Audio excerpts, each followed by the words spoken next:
Ahoy and welcome aboard this Celestial Navigation Demystified. I'm your host, Tim Brill, and I know what you're thinking. Where's your boat? Well, this is being filmed in my very hurricane-safe home in the western slope of the Colorado Rockies.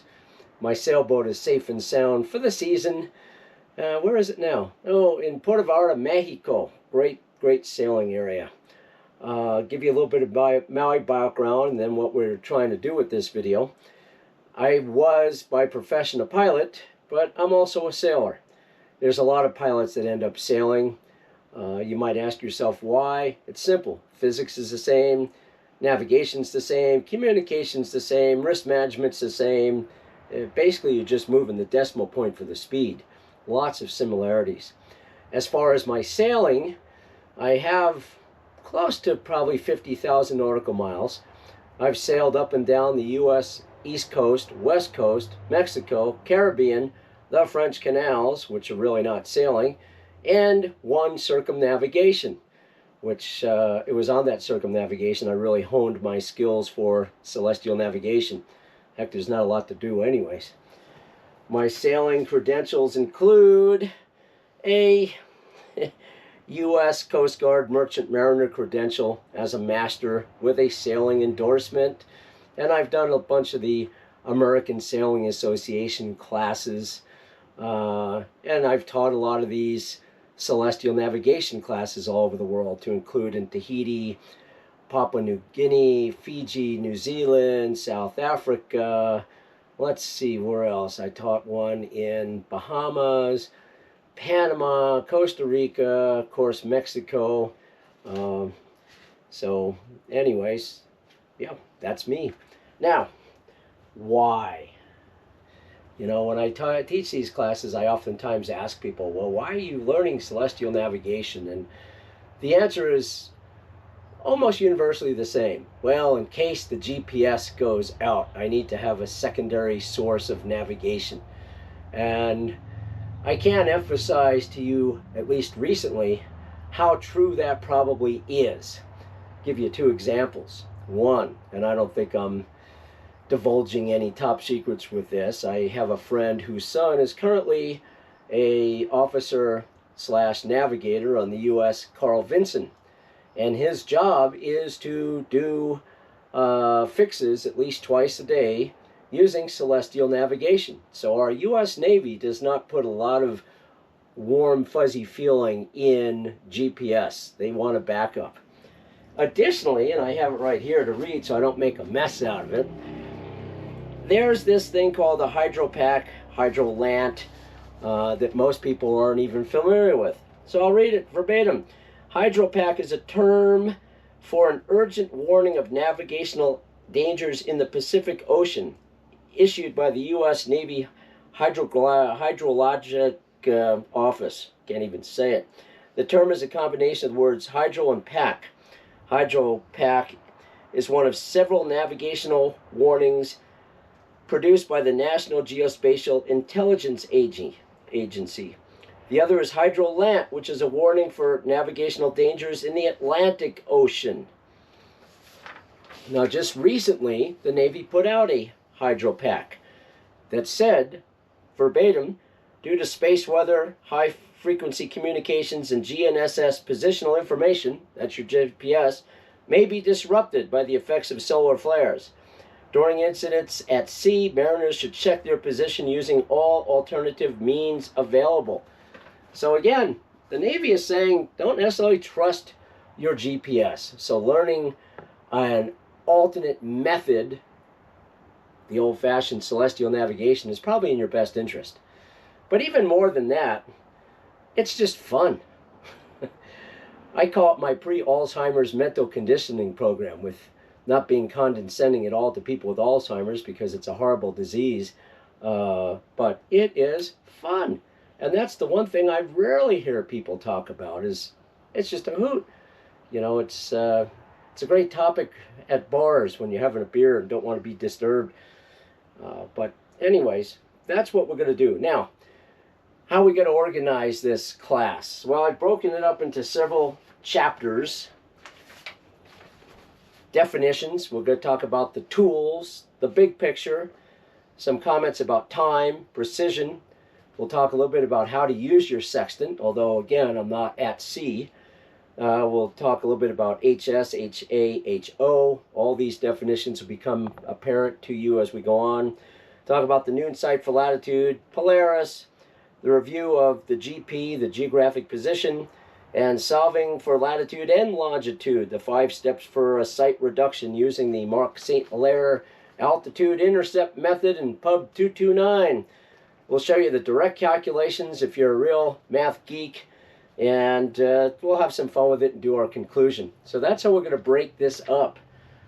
Who's it designed for? Basically, I see two people. One, people who have done celestial navigation and just want a quick fun review. And two, people who are learning celestial navigation and want to get an overview as to what it's all about before they get into all the little details. And as always, and this will be put up on the board here repeatedly, if you have any questions or comments, I'll make sure you have my contact information, my GPS, so you can just send me an email and I'll get right back to you. All right, let's take a quick break and then we'll get into definitions. All right, we're back. Let's talk about some of the definitions that are unique to celestial navigation. I think one of the reasons people get intimidated is because, quite frank, you use words that are 300 years old.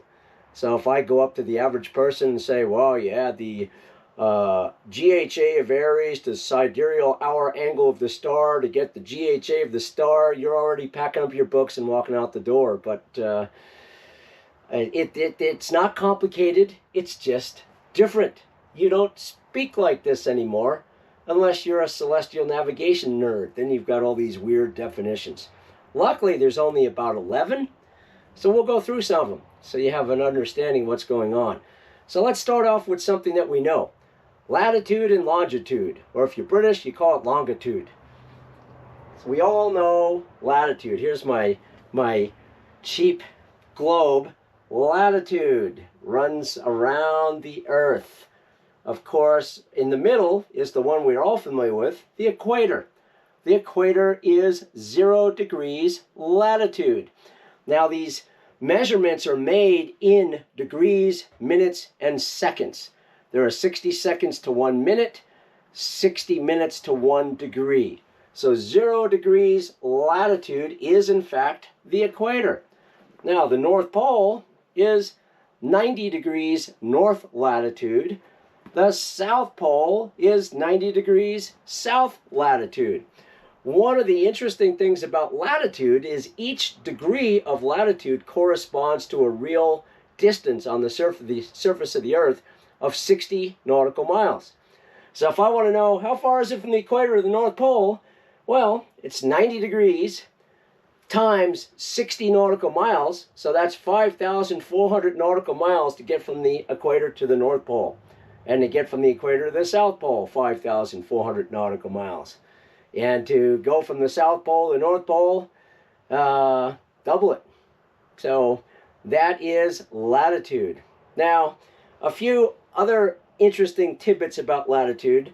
Most of you might recall from your school days that there were also two other lines that would show up in these globes. This one has it as a dashed line. They're both about 23 degrees either north or 23 degrees south of the equator. That mark north of the equator, you might recall, is called the Tropic of Cancer. The mark south of the equator is called the Tropic of Capricorn. Now, why are they there? Well, interestingly, the Earth doesn't just revolve around the sun in a straight line. It's kind of tilted, and our orbit is not around, it's kind of down and up. So, having said all that, the sun does not shine directly on the equator all the time. In our summer, North American summer, which we're heading into right now in Colorado, the sun will be basically about 23 degrees north of the equator. In other words, it will be up towards the Tropic of Cancer. And in our winter, the summer, say in New Zealand, it will be 23 degrees south of our equator. So the apparent motion of the sun will go from the equator north and south and north and south, and that creates our 4 seasons. And we'll talk about that a little bit later when we get into the noon sight for latitude. But suffice to say, that is latitude. Each degree of latitude corresponds to 60 nautical miles. Now, longitude. Longitude lines run from the North Pole to the South Pole, and they go all the way around. Notice, as the lines of longitude get closer to the poles, they get closer together. So, we can't say that each degree of longitude corresponds to 60 nautical miles like we do with latitude. That is only true on the equator. As we get closer to the poles, the difference between lines of longitude actually get smaller. And in fact, at the North Pole and South Pole, there is no difference. All those lines of longitude come together. So it's kind of an interesting little phenomenon. And again, we'll talk about that more a little bit later, just so you have an idea of what I'm talking about. So, latitude sets up into different hemispheres. North of the equator is north latitude. South of the equator is south latitude. Longitude, it gets a little bit more complicated. We have Greenwich. Now, Greenwich is a line of longitude, 0 degrees longitude, that runs through Greenwich, England. That sets up our reference point. That is the 0 degree longitude line. And the Brits, being who they are, further said, since the sun never shines, never sets on the British Empire, we'll set it up into east longitude and west longitude. So anything east of Greenwich, up to 180 degrees east of Greenwich, is east longitude. Anything west of Greenwich, 180 degrees west of Greenwich, is west longitude, which, as we'll come to see here in a minute, complicates our calculations ever so slightly when we start talking about celestial navigation, but it is what it is. So 0 degrees longitude runs through Greenwich. That is the line. Now, sometimes people talk in terms of Greenwich Mean Time. We're going to get into this a little more detail later, but keep in mind that Greenwich Mean Time is a time zone, just like our Atlantic and Mountain Time Zone and Central Time Zone. Just coincidentally, Greenwich Mean Time corresponds with the Greenwich Meridian. Longitudinal lines are also known as meridians, but the actual line itself is what they call UT, UTC, Universal Time Coordinate. That is the actual line. Also, as a side note here, the Brits weren't the first to come up with it. If you go to modern-day Paris, they had a line. They called it the Rose Line. They had the idea first, a century before the Brits. But at the time, in the 1700s, the Brits were more powerful militarily, so they kind of stole it from the French and said, thanks, France, great idea, yoink, and brought it over to Britain, where it now exists. And if you ever get a chance to go to the museum in Greenwich, it's absolutely fascinating. They literally have a line on the ground there, but it's a really cool place to be. So anyways, that is latitude and longitude. Now, why have them? Well, latitude and longitude, I shouldn't have thrown my globe away, excuse me. Latitude and longitude set up a coordinate system. So if I want to know where I'm at, I can tell people I'm at a certain latitude and a certain longitude, and there'll only be one point on planet Earth with those latitude and longitude lines. So I can find out where I am at. So for instance, I now, here in Colorado, am standing at 38 degrees 54 minutes north latitude and 107 degrees 55 minutes west longitude. You look up those coordinates, then you can zero in on my little trailer. That is why it happens. Now, if we were somehow to take this globe, this planet, and flatten it, we'd end up with a chart. I don't even know where this chart is, but it probably doesn't matter. Oh, this is San Francisco and San Diego. You'd have a chart. And of course, you have the lines of latitude and the lines of longitude. So the chart is nothing but a small square of the entire globe. So if I want to, as an example, see where I'm at, well, here's 30... God, I don't even know. I guess this is 37 degrees, 125 west would put me here, and so on and so forth. So again, you use latitude and longitude to define your position on the planet.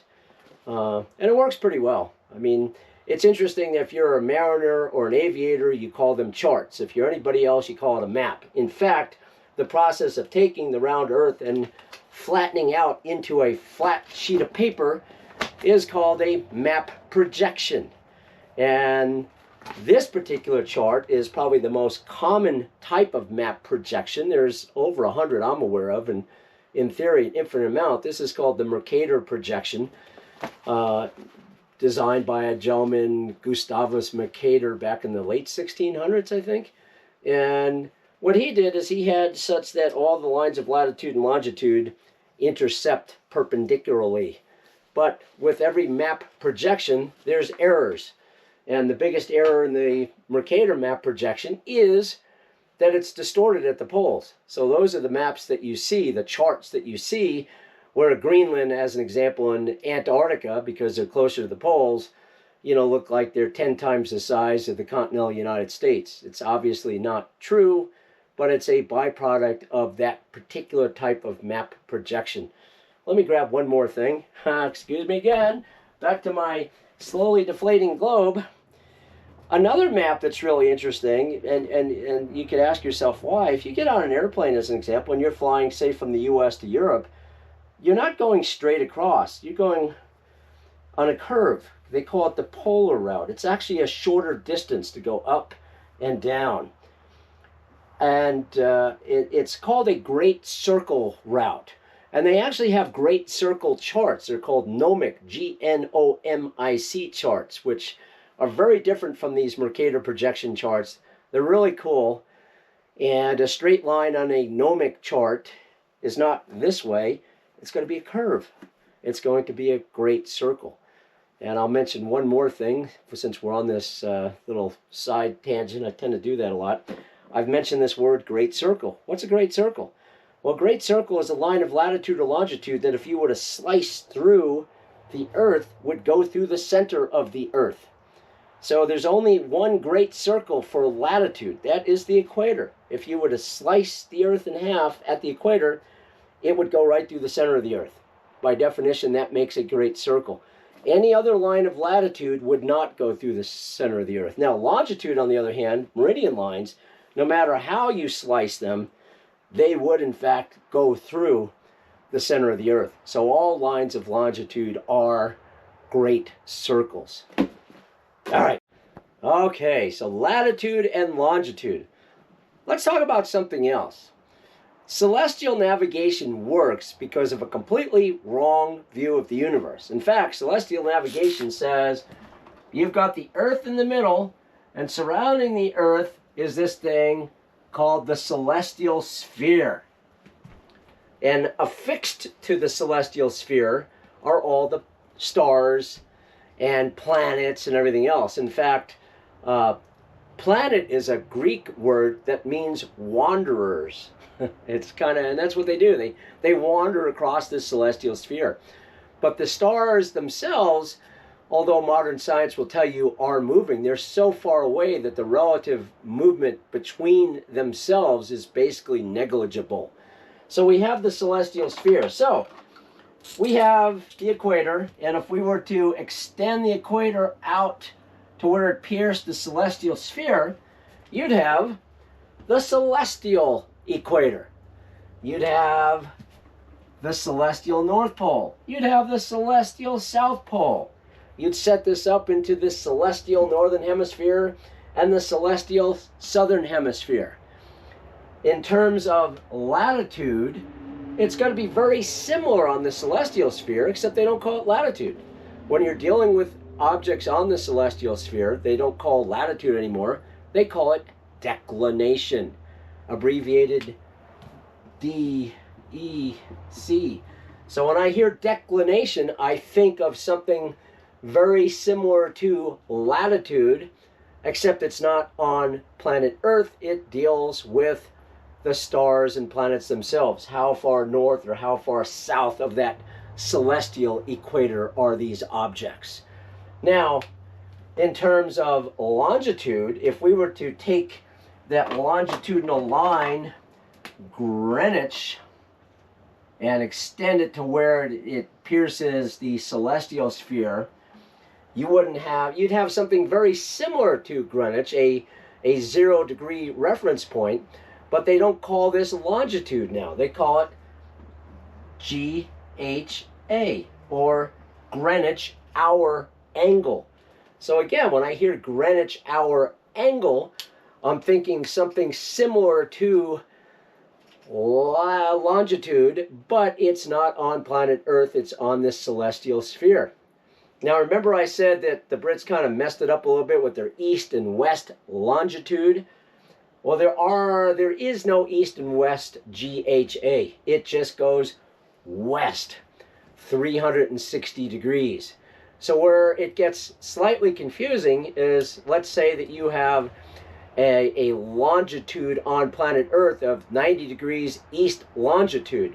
That's the equivalent of a GHA of 270 degrees. So it's not super complicated, but it just makes things a little more awkward. So in terms of the celestial sphere, we have declination, very similar to latitude, and Greenwich hour angle, very similar to longitude. Now, if we were to think about distances, this is interesting as well. Of course, my thing isn't working. So I said that 1 degree of latitude is equivalent to 60 nautical miles. Well, guess what? Longitude, it's the same. Or declination, it's the same. Sorry. If we have the center of the Earth, we have a distance, an angle. 1 degree, 60 nautical miles. As we extend this out to where it pierces the celestial sphere, yeah, you could take a look and say, well, that's got to be more than 60 nautical miles on the surface of planet Earth, but it's not. It's the same angle. It's the same angle all the way out to that celestial sphere.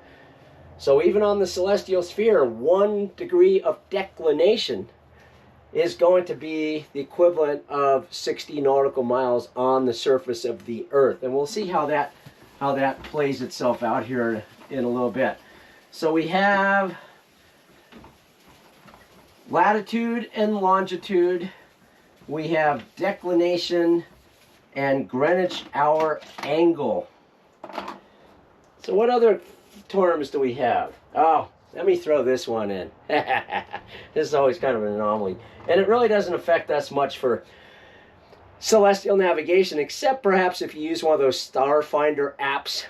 See, now if you're an astronomer and you want to locate the position of the star, very similarly to how we located our position on the surface of the Earth with the intersection of a point of latitude and a point of longitude, on the celestial sphere it would be a declination and a Greenwich hour angle. If I said, hey, declination north 30 degrees, GHA 125, you'd find where those 2 points intersect, look up and go, oh, there's the star right there. Mariners use declination. Astronomers use declination, north or south of the celestial equator. However, mariners use Greenwich hour angle, which runs west of Greenwich, 360 degrees. Astronomers use right ascension, which runs east. So, whereas a mariner would say it's 270 degrees GHA, The astronomer would say, no, no, no, it's 90 degrees, right ascension.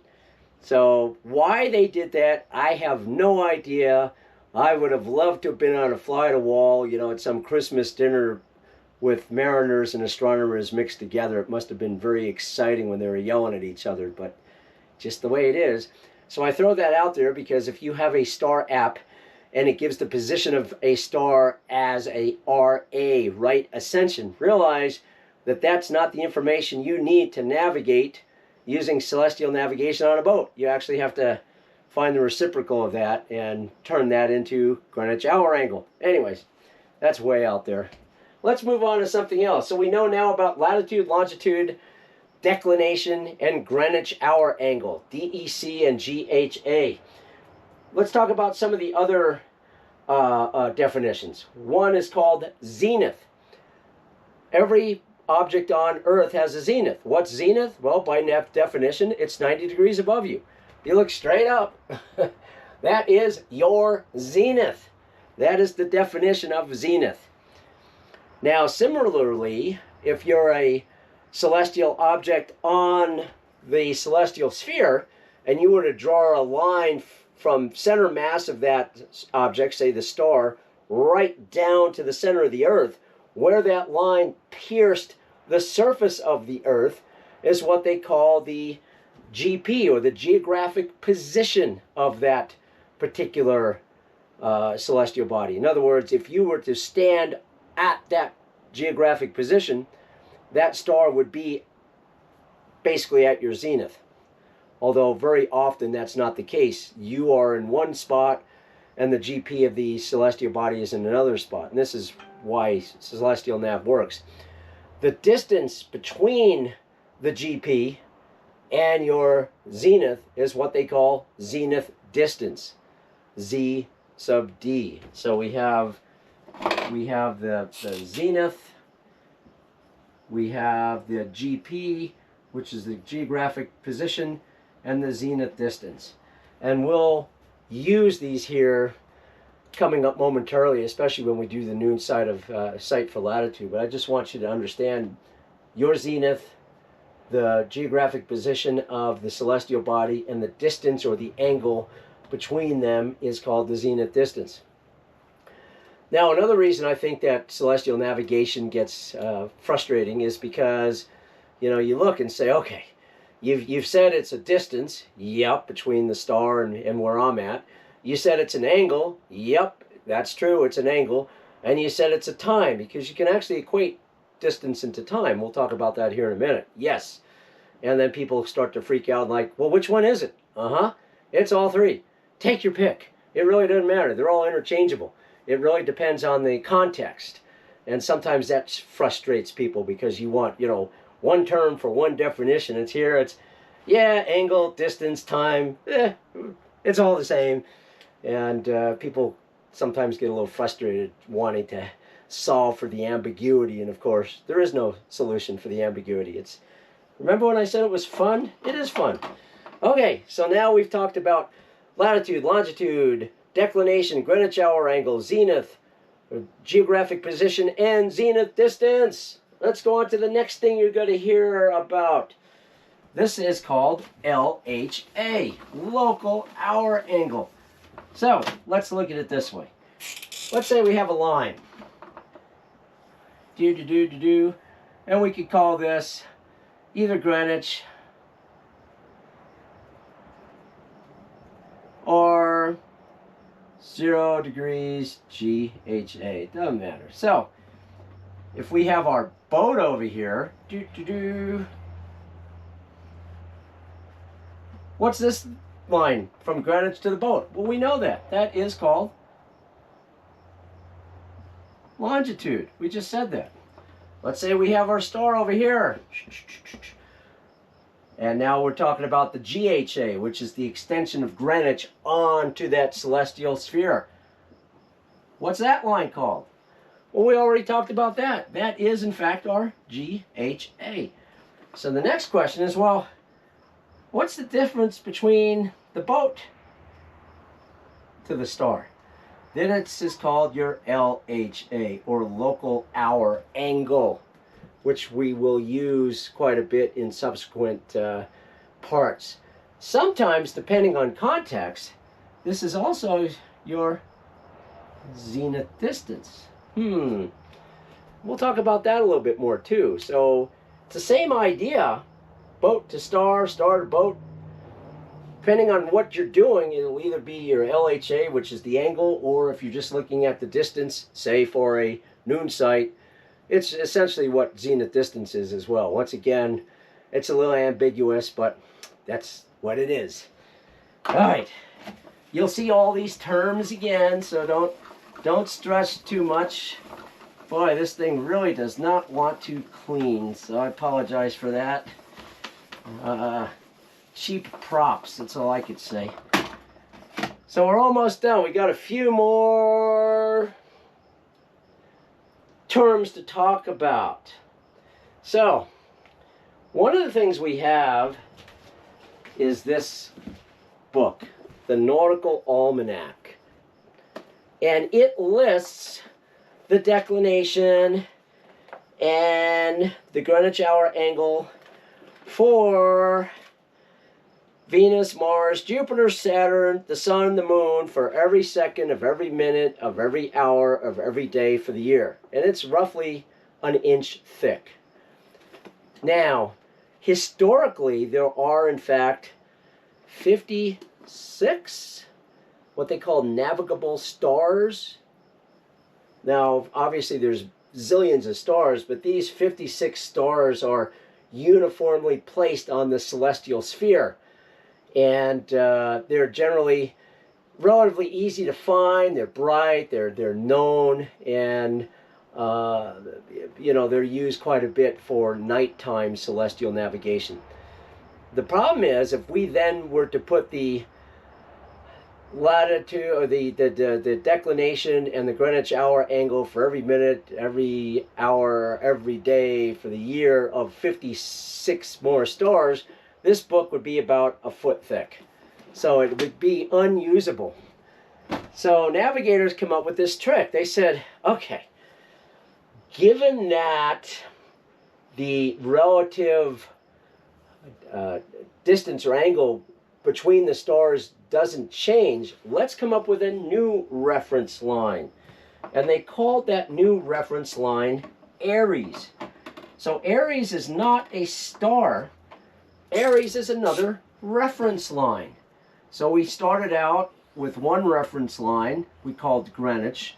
We then extended the Greenwich reference line onto the celestial sphere, and we called that Greenwich hour angle, 0 degrees Greenwich hour angle. So now, kind of in a vacuum, let's come up with a different reference line, and we'll call this Aries. A-R-I-E-S. Aries is not a star, and in fact Aries is also in the Nautical Almanac. But let's talk about how Aries works. So the distance or the angle between Aries and all these stars out here, and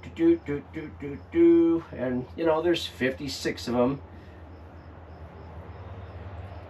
They're going to call this a different. So each one of these angles from Aries to a star has a specific what they call SHA, known as Sidereal hour angle. So if I want to know how far west as an angle from Aries to a particular star, I'd be looking at the SHA. Now, if I wanted to actually find the star, I would also note its declination, 20 degrees north of the celestial equator, 20 degrees south of the celestial equator, and maybe 90 degrees SHA, sidereal hour angle.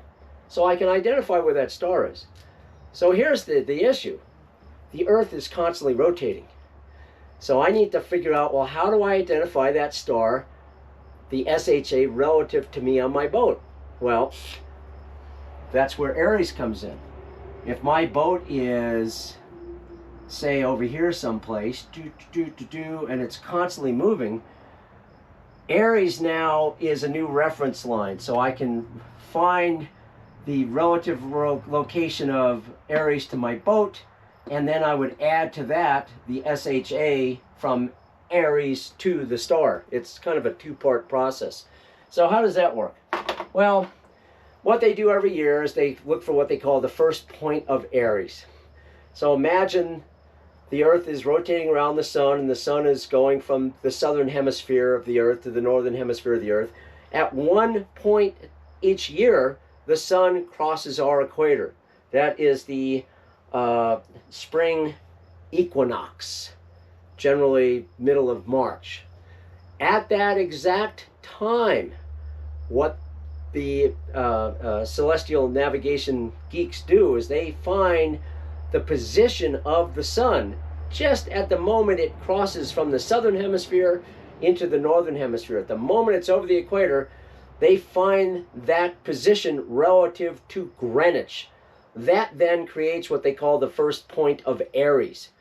So now with that piece defined, where is Greenwich relative to Aries, they can then figure out, as the Earth revolves, where Aries will be at all times relative to Greenwich. So again, you'll find the GHA of Aries in this Nautical Almanac, and we'll look at that later. You'll see where Aries is relative to Greenwich at any time, and then if you want to figure out where the star is, you'll then find the SHA, the sidereal angle of from Aries to the star, and you'll come up with the GHA of basically where your boat is to the star. It seems complicated, but it really isn't. Once you've done it a few times, it's actually very simple. But again, as I said earlier, if I said, yeah, you have the SHA, the star, the GHA of Aries, you get the GHA, you know, you're walking out the door going, what the fuck is all this about? This is crazy. But it's really not. It's different. You're just not used to thinking about it that way. So the good news is that's it. Those are the only terms that you'll use in celestial navigation. They're just weird. So again, you have latitude, longitude, zenith, geographic position, zenith distance, declination, Greenwich hour angle, local hour angle, Aries, sidereal hour angle. That's it. Once you understand those terms, you can understand celestial navigation. Just before we continue, did anybody figure out where I'm at? 38 degrees, 54 minutes north latitude, 107 degrees, 55 minutes west longitude. Come on, you can figure out where I'm coming from. At any rate, and if you do, send me an email. I'd be curious. Say, I know exactly where you're at. See how that works. Let's talk about some of the tools. So what do you actually need to do celestial navigation? Firstly, you need this, the Nautical Almanac. Now, we're going to be using this quite a bit. There's a lot of good information in it. But it is updated every year. Now, can you use older nautical almanacs? Yes, in fact, you can. I've used those many times. They're not that far off, maybe a few minutes. Again, if 1 degree is 60 nautical miles, 1 minute is 1 nautical mile. And if what you're speaking of, say if you were using a 2019 nautical almanac, you might be 4 or 5 minutes off the actual position. You know, it's 4 or 5 nautical miles. Now, we'll talk about precision more later, but suffice to say it's useful. Why does it update every year? Well, it's simple, because the Earth rotates around the sun. That's 360 degrees, but there are 365 days in a year. So it doesn't quite match up every year. But as we get into the class, you'll see the usefulness of this. Again, we're using it primarily to figure out the declination and the GHA of the celestial bodies, as well as Aries, and then the SHA from Aries to the stars are also located in this. So then you can figure out your GHA to the stars. And again, we'll deal with that later. So that's the first thing you'll need. Second thing you're going to need is this book, Publication 229. The Site Reduction Tables for Marine Navigation. It's basically a computer that does celestial navigation. As we get into it a little later, you got to put some information in, you got to find some information and take it out of the book. and that will help you plot your position, your line of position. There's some controversy over whether you want 229 or 249. So Pub 229 is the actual marine navigation. There's 6 volumes, and you know they never have to be changed. Once you have it, it's a computer. It's a bunch of tables of data. They'll never change. Pub 249 is the site reduction tables for air navigation. There's 4 of those volumes. Pub 229 is actually more accurate by at least a decimal point. But Pub 249 is if you learn how to use it, it's going to give you the same information as this one. You just go into it differently. As we'll see down the road, Pub 229, you go into it with LHA. Pub 249, you go into it with Latitude. The whole idea for Pub 249 was different. Pub 249, the air navigation tables came out of World War II, basically, and aircraft, bombers going from Europe into Germany.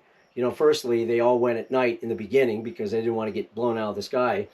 And they all started at a specific point and flew out on a vector, an azimuth. Dropped their bombs, turned around, and came back. And the problem was speed. You know, where are we?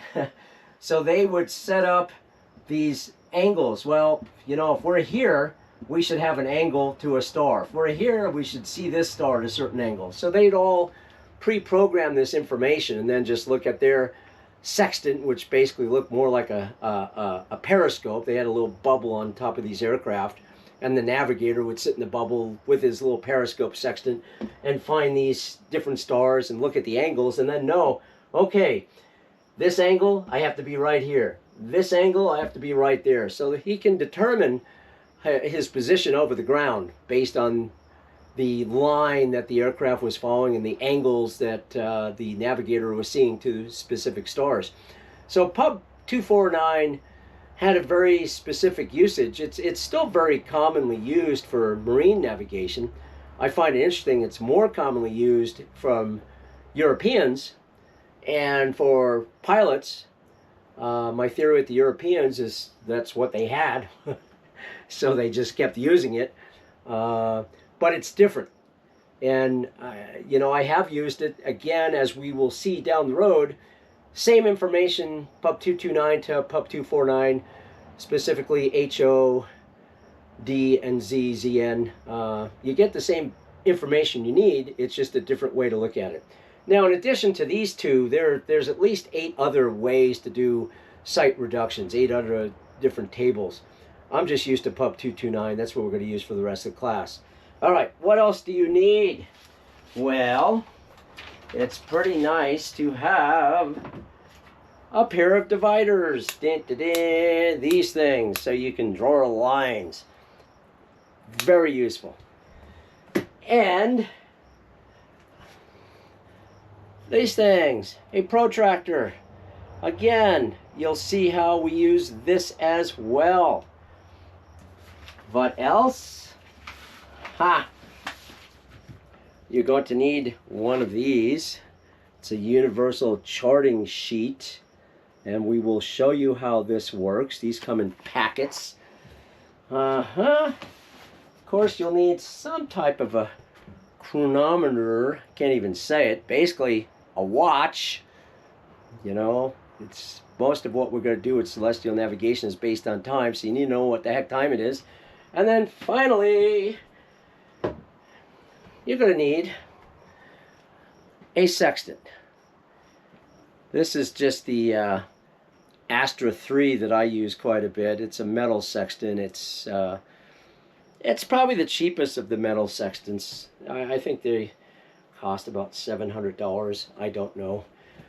If I ever get the money, I'd love a Cathins and Plath. I think they're probably the nicest sextants I've ever seen. I'd probably take it to bed with me. I'd have its own pillow, but they're like $1,800, a little bit out of my price range. Now, where can you find all this stuff? There's lots of places. I tend to use one particular company in the United States, and they have no knowledge that I'm even going to mention their name, so I hope they don't sue me. but that is celesteair.com. And they have all things celestial, and I've been buying all my stuff through them for years. I think there's other companies too. Lands End Navigation, I believe, might be one. And of course, Europe has got a whole slew of them, but I've never had a problem with celesteair.com. So again, you need the Pub 229 to come in 6 volumes. You need the Nautical Almanac. You need the dividers. You need the protractor. You need the universal plotting sheet. You need a clock or a watch of some sort, and a sextant. Okay, so before we end, let me just mention once again, if you have any questions, and I'll throw this up repeatedly, if you have any questions, just send me an email, tnbrill@gmail.com. I do plan to do an online Zoom class, so if you're interested in that, send me your email and we'll tell you when that's going to happen. I will be doing classes throughout the year in different countries. You'll see this more and more as I go on, but if you have any questions, you're like, well, that's dumb, what were you talking about? Just send me an email. I'd be more than happy to engage and answer your question. Let's move on and talk about something else. How does this work? And it's actually very simple. If you know a point on the Earth, if you know its position, you absolutely know, you can identify that, and you know your distance from it, you could draw a circle around that point such that your distance from it is the radius of the circle. So what you know is you have to now be someplace on the circumference of that circle. You could be here, you could be here, you could be here. You're not sure exactly where, but you know that you're on the circle. Let's say we come up and we have another known point, and we have a distance, and we draw a circle, a second circle. Well, now these two circles intersect. You could be here, or you could be there. Let's say we come up with a third point, and you draw your circle. Well, now what happens? All three circles intersect in one spot. That spot is where you are at. You can't be anyplace else. That spot is now called your fix. And this process of using circles is called, oddly enough, trilateration. And that's how it works. What's the X? Well, that's the GP, the geographic position of the celestial body that we spoke about in the definitions. What's your distance? Well, that's your zenith distance. So you can easily do this. We're going to amend it a little bit to make it a little more user-friendly, because sometimes these circles are, you know, the radius is thousands of miles, and you probably don't have a chart big enough for that. But that's essentially what you do. You find the GP, that's your X. You find your distance from the GP, that's your zenith distance. You draw a circle. You get three circles, they intersect in one spot, that's your fix. That's where you're at. Now, again, called trilateration. But there are other things that also use trilateration that you may not think about. For instance, if you want to find the epicenter of an earthquake, they do the same thing. They intersect circles of constant energies. GPS, oddly enough, also works on trilateration. Except in GPS, you've got the satellite, and the satellite bounces a signal on the Earth, and it goes back to the satellite. And it scribes this circle based on all the bounces that take exactly the same amount of time. Bounce, bounce, bounce, bounce. And they're scribing the circle not based on the radius from a point, but off of time from the satellite back to the satellite. And if you think about GPS navigation, you need at least 3 GPS satellites scribing their circles based on time to come up with your fix. Less than 3 GPS satellites, you won't have a GPS fix. So trilateration is useful for lots of things, and this is exactly how celestial navigation works. But again, because the radius of these circles, the zenith distance oftentimes might be 800, 1200, 1500 nautical miles, it's a little ungainly. So amend this just a tad, and we'll get into that now as I try to clean my board. Ha! I finally figured it out. Isopropyl alcohol. So let's change gears a little bit and come up with a slightly different approach to the same problem. Let's say that we're out here on our boat, and you've got a shoreline that you're watching, and you're trying to figure out where you're at. But over here, you have a lighthouse, and you can see it. So you take out your compass, and you shoot what they call a bearing to the lighthouse. Maybe your compass says, hey, that lighthouse is 090 degrees from my boat. It's due east of me, which means, of course, that you are due west of the lighthouse. Now, on Earth, when you're doing this, it's called bearings. So I can find the lighthouse. I could draw a line due west, 270 degrees, and I know that I am somewhere on that line. Not a problem. The problem becomes, I'm not sure exactly where on that line I'm at. I might be here, I might be there, I might be way out here. Well, there's some solutions. A solution might be find another object, maybe a hilltop, and you draw a bearing to that. And where these two bearing lines cross, not necessarily a fix, but that's where you are at. It works out pretty slick. But let's amend this even a little bit more. How do we know where we are along this line, since we don't know how far away we are from that lighthouse? We know the line, the bearing, but we don't know how far away. Well, if you had, I don't know, if you had, say, a radar, you can put the radar out, and the radars usually have circles of known distances. And maybe your radar hits that lighthouse at 20 nautical miles, so you could use your radar information as a distance along that bearing. But there's another thing that you can do as well. Maybe your chart shows the height of this lighthouse, so you know the height. Well, we have some angles. We know that this angle here is going to be 90 degrees. We have the height. And with your sextant, which is really just a protractor, you can find the angle from your boat to the top.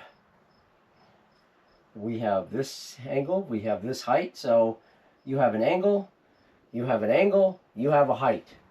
That's just pure trigonometry. You could put those all into a calculation, and based on that, you can figure out the lengths of these lines, essentially how far away from that lighthouse you are along that line. So, you know, that works quite well if you're coastal cruising and can see an object on the shore without having to use trilateration. This is called triangulation. Now, one of the guys who actually I've never met, but I certainly enjoyed all his teachings, Chris Nolan from Practical Navigator, he dubbed this idea a lighthouse in the sky. He said, you know, you have basically the same idea, but instead of a lighthouse and instead of being at shore, you could be out at sea and no shoreline, but you have a star. And the same idea happens. You have the horizon, you have your sextant, you have this angle, and you could figure out all this other stuff using trigonometry. Chris Nolan called it a lighthouse in the sky, and that's basically how we adopt our trilateration circles for GPS for a triangulation. In fact, what we're going to see as we continue down the road is you'll have an idea of what this angle should be and where the star is, and you'll compare that in Pub 229 with a predetermined what they call HO, height observed, in other words, or HC, height calculated, I'm sorry. In other words, they'll say, well, if you are where you think you are, this is what this angle here could be. In other words, they're saying, hey, you've got this lighthouse in the sky, you've got this star, we know what this angle should be, and it's going to intercept your, in this case, it's not called a bearing, it's called an azimuth, because we're looking at the objects on the celestial sphere, but it's going to intercept your azimuth at this point. And that's where you will find yourself. You get 3 of those done, as I said earlier, and you have a fix. But it's given a name. The guy that came up with the idea was, I believe he was French, Marcq Hilaire, in the late 1700s, I believe. And it's called the Marcq Hilaire Altitude Intercept Method.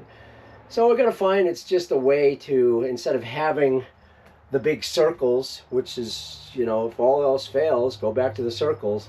This method will essentially, this point here will just be a tangent line on one of those big circles. So it's a way to minimize having to have huge charts on your boat. It's a way that you could go from trilateration to triangulation. It seems a little complicated now, but when we do it, you'll see how easy it actually is. And it's actually pretty genius. It's you know, this stuff has been around for a long time, and it works quite well. So again, even this triangulation method, this Marcq Hilaire altitude intercept, still essentially uses the circles that we talked about, but the way it's designed, it's going to position you on a tangent line, which we will then be calling a line of position. It's a tangential line on one of those circles. And yeah, it's pretty neat. And again, this is all just kind of background for when you actually start learning celestial navigation. You'll have a pretty good idea what the heck is going on. All right, so we're gonna move on here in a minute, but you know, once again, if you have any questions or comments, feel free to email me, tnbrill@gmail.com, and we'll put links on all that at the end of the video here.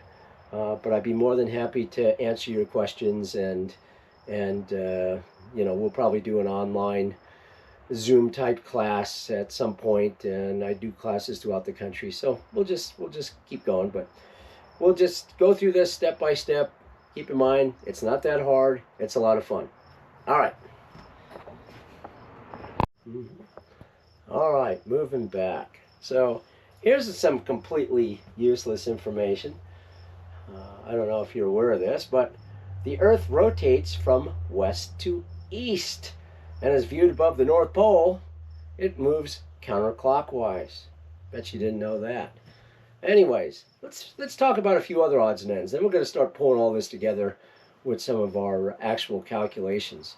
So far we've talked about some of the definitions, some of the tools, and we talked about trilateration and triangulation, how it actually works. Through a few more items for the background. Time. Eventually we're going to have to talk about time, and I've always been fascinated by this because it actually works quite well. As we're going to see when we speak about the noon sight for latitude, mariners always had the ability to determine latitude. It was very difficult for them to determine longitude while at sea. And in fact, it was so difficult that the British Admiralty in the early 1700s put out this big, what am I trying to say, you know, money to whoever could figure out or solve, how do we solve for longitude at sea? And it was actually Sir Isaac Newton that ran that whole thing out of Cambridge. And it turned out it was a unknown Scottish woodworker / clockmaker by the name of John Harrison that figured it out. He said, hey, you know, let's use time. And they all looked at him and laughed and thought he was a moron, but turned out he was absolutely right. He said, look, if the Earth rotates 360 degrees and there's 24 hours in a day, that means every hour the Earth rotates 15 degrees. So if we know the time at Greenwich, our zero reference line, and we know our local time, all we have to do is compare them and figure out how far we've actually traveled, how many degrees. So it's actually a fascinating topic. It's well worth watching. You can Google, I think Nova had a special called In Search for Longitude, the story of John Harrison. Just fascinating. And you know, I mentioned earlier about the museum at Greenwich. A lot of Harrison's old clocks are still in that museum and still within seconds of time after hundreds of years. It's just, the technology was just amazing. And as I said earlier, how did GPS work? Well, time. I mean, yeah, they scribe their circles not based on a distance from a known point on the surface of the Earth. They scribe their circles based on the time it takes the signal from the satellite to bounce off the Earth and go back to the satellite. And they put together all those areas of the same time and they scribe a circle. So, you know, trilateration. But it's actually pretty interesting. Now, I mentioned to you in the past, I am at 38 degrees 54 minutes north latitude and 107 degrees 55 minutes west longitude. Now, we can fine-tune this, and this celestial navigation is a game of precision, but just as a guess, of course, I'm in the Colorado Rockies. That puts us in Mountain Daylight Time. That's the time zone. Now, you know, the beginning of a time zone to the end of a time zone could vary by as much as 900 nautical miles if you're on the equator, and as you go north, that distance gets less and less because the lines of longitude, as I spoke about earlier, get closer and closer. But just as a thought exercise, Mountain Daylight Time is 7 hours before or earlier than Greenwich. So we're UT minus 7, Universal Time Coordinate, UTC minus 7. So 7 times 15, 7, 15, 30, 45, 60, 75, 90, that would put us at 105 degrees west of Greenwich. That's at the beginning of this particular time zone. I said we are 107 degrees west of Greenwich. So without knowing absolutely nothing, just figuring out the time zone you're in, multiply it by 15, will give you an approximation as to your longitude. And it took me, 3 seconds to figure that out. I equated time to distance. And you'll see a lot of that in celestial navigation. I find it really fascinating. But one last thing I want to talk about, and you'll see how this evolves as we start doing some of the problems. Precision. Celestial navigation is a game of precision. You got to ask yourself, well, how precise do I need to be? If all you're trying to do is hit a continent like Australia, you don't have to be super precise. If you're trying to navigate through a reef, probably need to be a little more precise. And, just as a hint, I would never do it at night. And if you're taking some academic test, like for the U.S. Coast Guard or the RYA, you have to be really precise because it's an academic thing. So you're trying as much as you can to be as precise as you can be. And the precision is going to come out in errors made by you and errors in the instruments. We'll go through a lot of that, but as an example, what are some of the errors by you? Well, you have the wrong time, you have the wrong day, you've done the wrong calculation. You're going to see that sometimes this could be a little weird because basically your math is based on 60s and not 10s. There's 60 seconds to a minute, 60 minutes to a degree. So sometimes that confuses people. And again, having the wrong time or the wrong day would confuse people. I remember because I mentioned I'm a pilot, Amelia Earhart, where she disappeared trying to get to that island in the Pacific. And it's now speculated, because she was going from west to east, that her navigator at the time, who was tired, forgot that they had crossed the international date line. And when he did the calculation, he was actually a day off, which put him, in that time, hundreds of miles off. You know, it's just a silly academic problem, but it caused them, most likely, that was the cause of their crash. They were not where they thought they were, because he did not anticipate that they crossed the date line, and then as a result, his calculations in the Nautical Almanac and everything else were a day off. So things could happen with that. Anyways, what we're going to get into now is kind of fun, and it's called the noon sight for latitude. So buckle up, and again, if you have questions, send me an email, and we'll get into the noon sight. Okay, the noon sight for latitude. Probably the oldest way that mariners use to navigate across oceans. And in fact, if all you knew how to do is what they call the noon sight for latitude, you could cross an ocean safely. Here's the tip. The noon sight isn't always done at noon. In fact, you know, depending on where you're at, and with all this daylight savings and that stuff, I remember being in Auckland, and the noon sight was actually taken at like 1:30 in the afternoon, well afternoon. But let's talk about a few things here. So, firstly, if you were to be looking, we're in the northern hemisphere now, and I'm facing south. The sun, of course, will rise in the east, and it's going to go from the horizon. It's going to go up, up, up, up, up, up, up, up, up, up, up to the highest point above my head, basically on my zenith, on my meridian. And then it's going to start to go down, down, down, down, down, down, down, down, down until it disappears in the west below the horizon. Have you heard the terms AM and PM?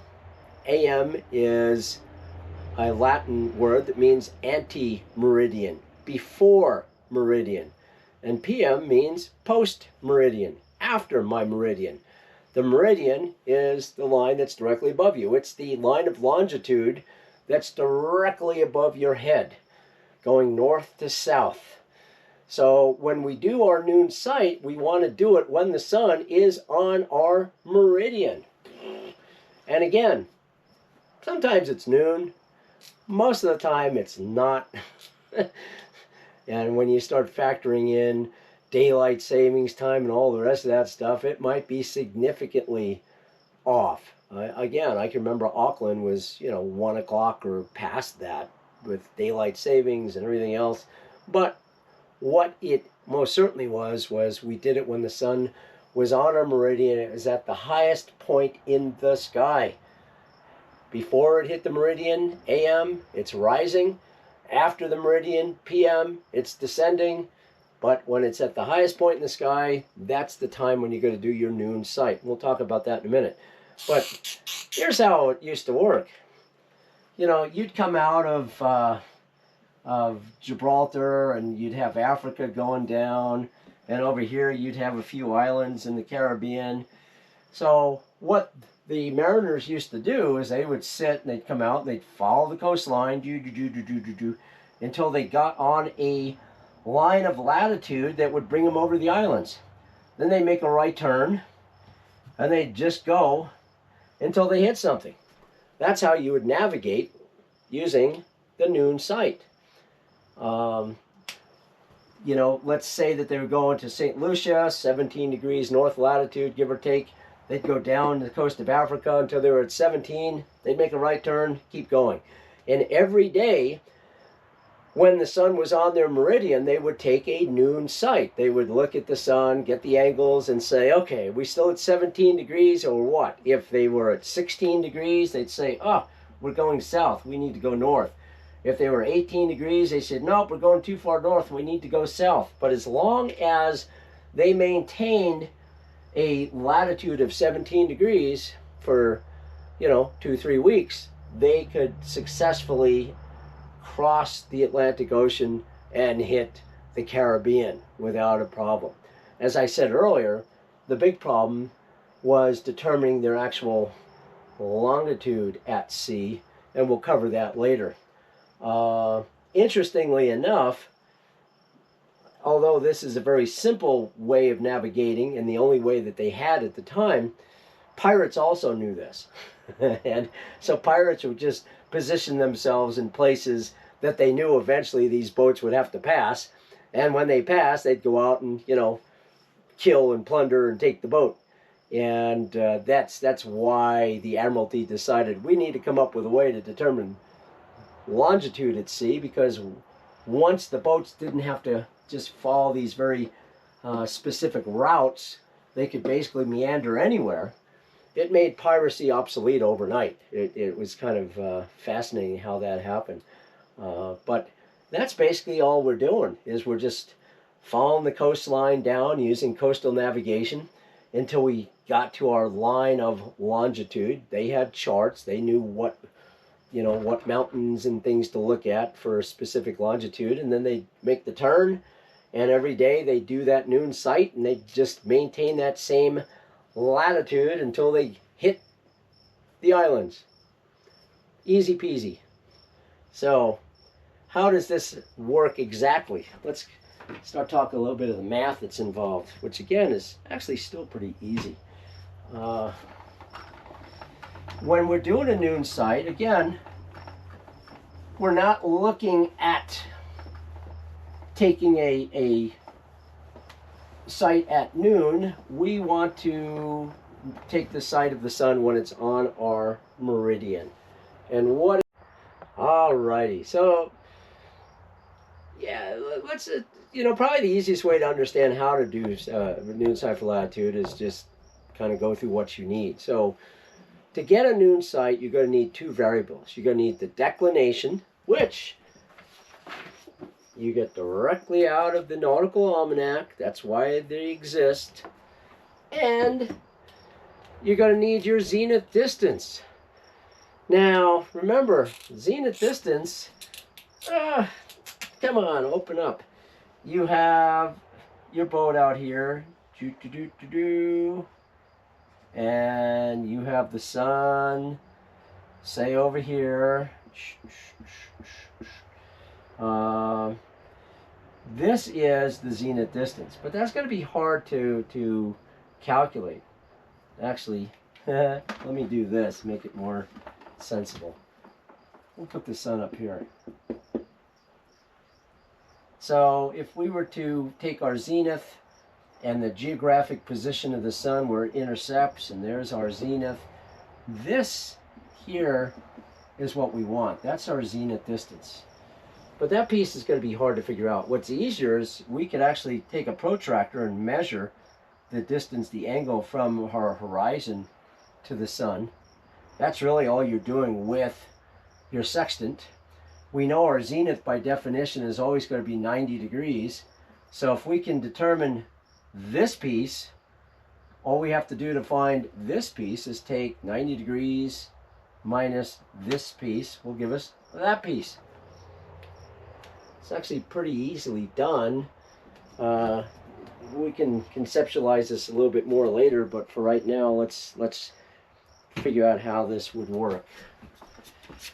So again, we need to have our zenith distance, and we need to have the declination. So our latitude is going to be somewhat figured out by the declination of the sun and the zenith distance of the boat to the sun. That's what we want. Luckily for us, there's only 3 possibilities that you have to deal with. And we can show all of them, and then we'll do a problem that will make more sense. All you have to do is draw it out. I don't understand why people don't draw these things. So here's our Earth. Here's the equator. One possibility would be, and here's our boat. Happy up here someplace at some latitude. Now, in this possibility, the sun is here. Well, so let's put our angles in. This angle from the equator to the boat is our latitude. That's what we're solving for. This angle from the equator to the sun is the declination. That's the definition of it. And again, you get that out of the Nautical Almanac. This angle here, from the boat to the sun, that is our zenith distance. So in this case, where the boat and the sun are in opposite hemispheres, the latitude is going to be equal to the zenith distance minus the declination. That's the formula. Let's talk about a different formula. Again, I said there's only three possibilities. We have another one, actually the other two. We have the sun and the boat in the same hemisphere. You know, it doesn't matter whether you're in the southern hemisphere or northern hemisphere. Here's the next one that we could play with. Draw it out. Here's our equator. Now in this case, we'll make this southern hemisphere. We have a case where here's the boat, here's the sun, and what do we notice? Here's a case where now the boat and the sun are in the same hemisphere. In this case happens to be the southern hemisphere, but the boat is farther away from the equator than the sun. Again, this piece is from the equator to the boat is the latitude. This piece from the equator to the sun is the deck. And this piece from the sun to the boat is zenith distance. So in this case, our latitude is going to be the declination plus the zenith distance. So far so good. It's really not that hard to figure out. And again, it doesn't matter if you're in the northern hemisphere or southern hemisphere. You just got to see where the sun and the boat are in relation to each other. And notice that we're still only talking about two variables. The declination, which is coming out of the Nautical Almanac, and the zenith distance that we'll show you how to calculate here in a minute. And of course, the last possibility, again, draw it out. Boat and sun are in the same hemisphere, but in this case, we'll have the boat closer to the equator than the sun. So just the opposite of what we did the last time. Once again, equator to boat is latitude, equator to sun is deck, boat to sun, zenith distance. So in this case, the latitude is going to be the deck minus the zenith distance. Remember, before it was deck plus zenith distance. And that's it. There are no other possibilities that you could come up with mathematically to determine your noon sight. There's only three. Sun and boat are in opposite hemispheres. Sun and boat are the same hemisphere, with the sun being farther away from the equator than the boat.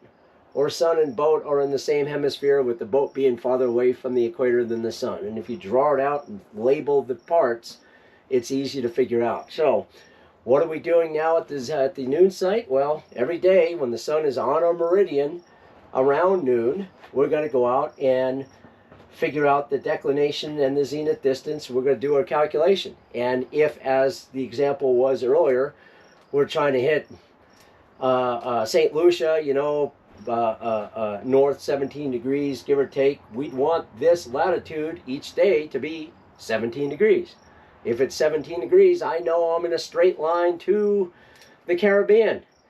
If it's 16, I'll say, I'm a little south. I'm going to veer north a little bit. If it's 18, I'll say, a little north. I'm going to veer south every day. But that's how they would cross oceans. And they only had to come up with two pieces of information, the declination and the zenith distance.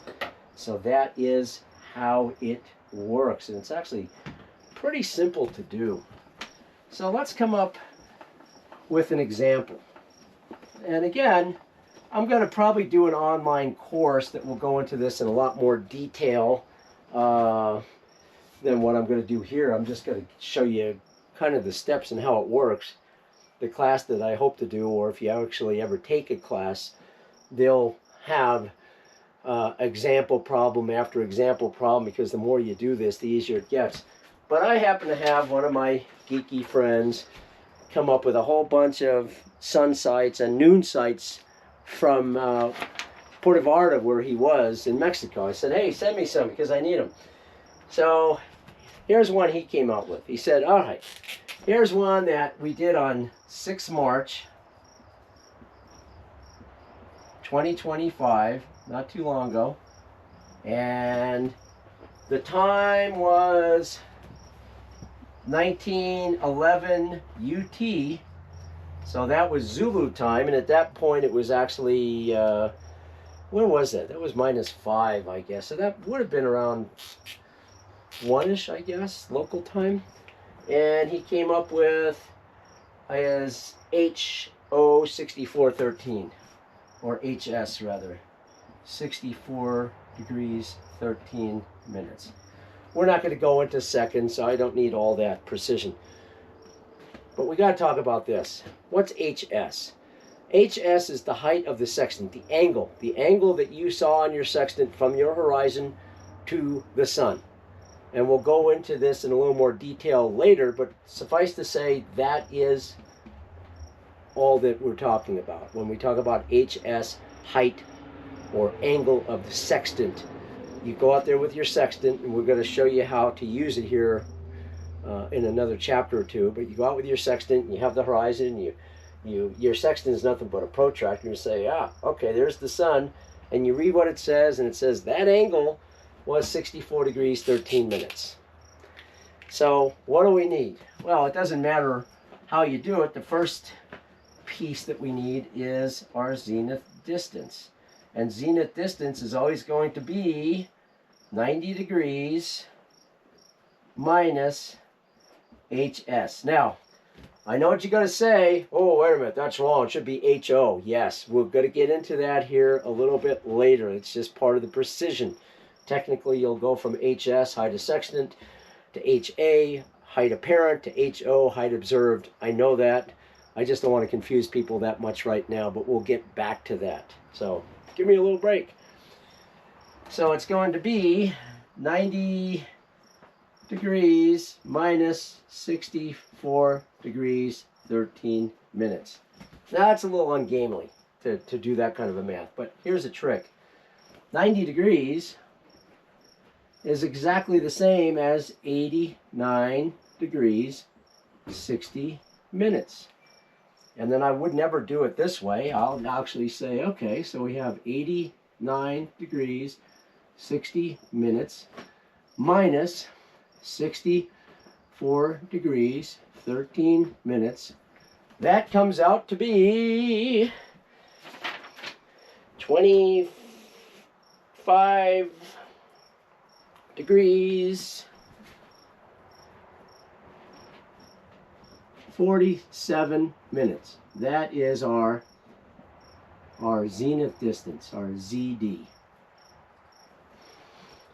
Easy enough to do that calculation. That's half of the noon sight. So now we need to know the declination. And we can get that by the Nautical Almanac. Again, we'll show you how to do this in more detail, but suffice to say, I'll go to March 6th. And I'll look over here. Now, the Nautical Almanac is done in hours. So there are some tricks to do it, and we'll get into those a little bit later, but I'll find March 6th. I'll find the sun, and I'll look over at declination, and at 19, it's south 5 degrees 28 minutes. Is that what it says? Let me just look at it real fast. I'm doing this real fast for the first time. 19 south, 5 degrees, 20 minutes. Yep. That's what it says. So at 1900, the deck is south 5 degrees 20 minutes. Now, of course, our time was 1911, so we have to account for those extra 11 minutes. Again, pretty simple. We'll go into this in more detail, but at the bottom of the book, there's a D number. D always refers to declination. The number is actually 1.0, which means for every hour, the declination is changing 1 minute. So, and then we could go in the back of the book to another section called the increments and corrections for 11 minutes. And it says, when I look up all the information, that 11 minutes are, D number has changed by 0.2. So I'll just throw this down. Again, we're going to go into this a little bit later. All this information is right out of the book. So that means at 1911, our deck is south 5 degrees 18 minutes. So now we have to draw our circle, and we're in a situation where we know the boat's in the northern hemisphere because we're in Mexico. The declination was south, so we know the sun's in the southern hemisphere. This is the latitude. This is the deck. This is the zenith distance. So our lat, boy, I can't write, is going to be the zenith distance minus the deck. So it's going to be 2547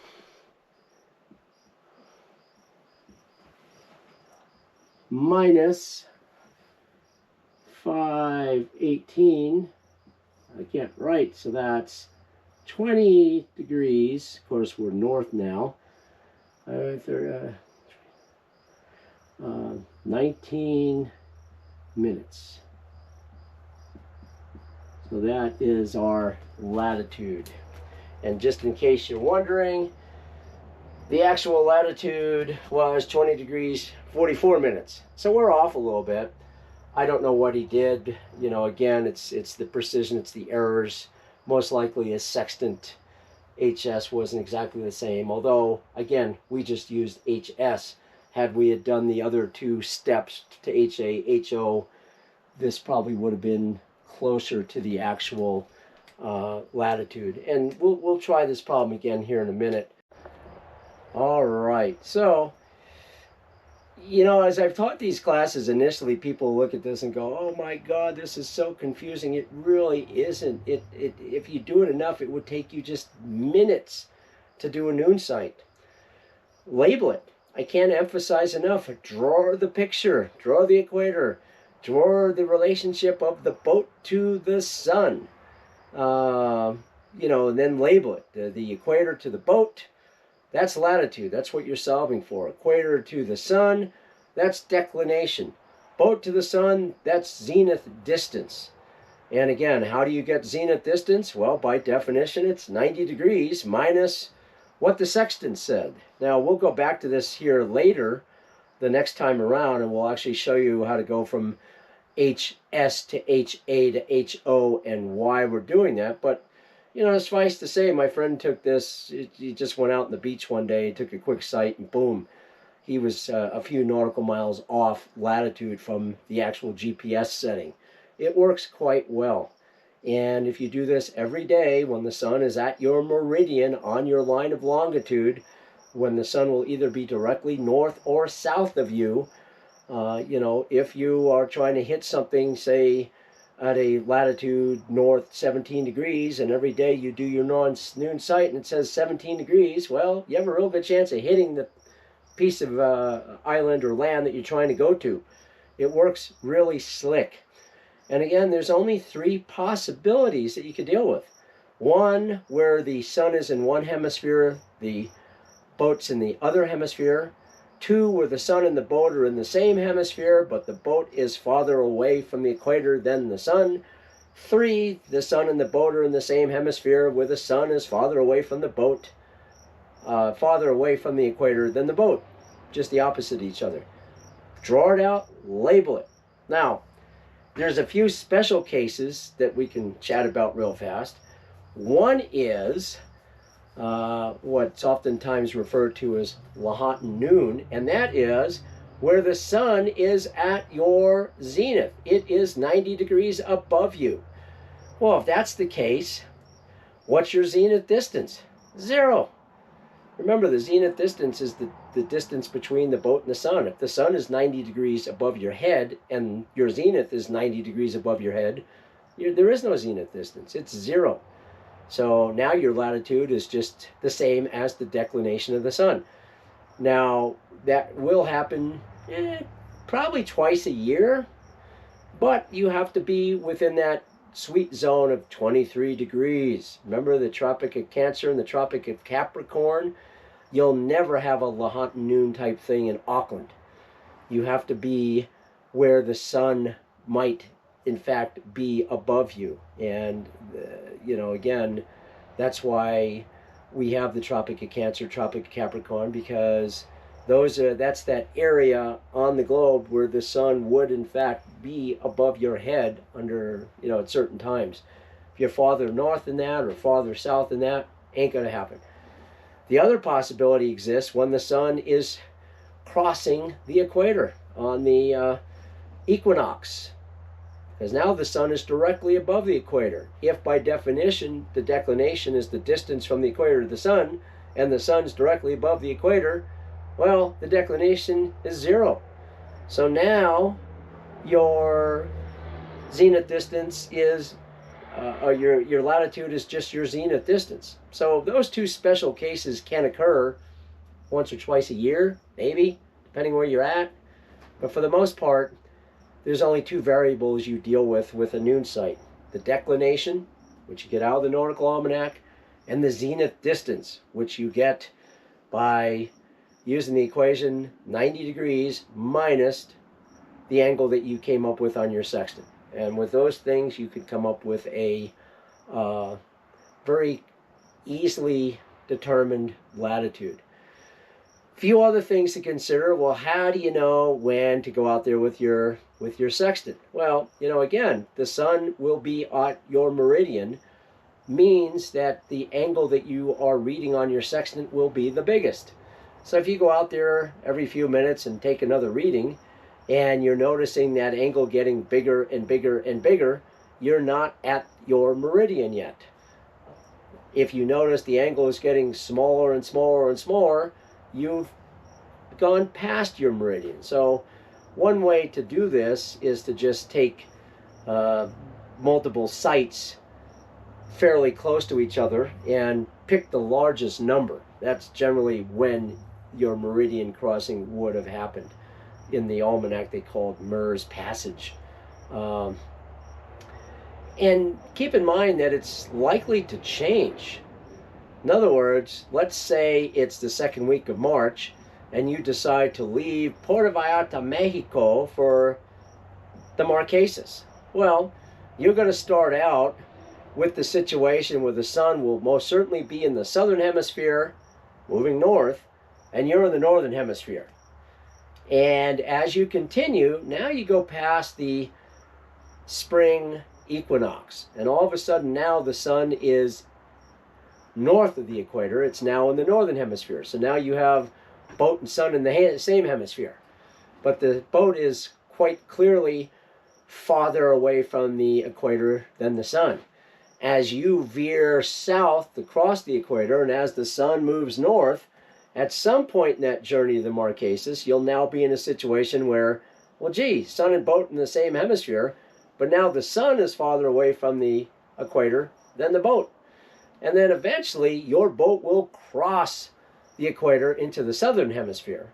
And now you're back to sun and boat in opposite hemispheres again. So it helps a lot if you just draw the picture, because nothing is static in this. Things do move around as you're heading south in your boat and the sun is heading north in the sky.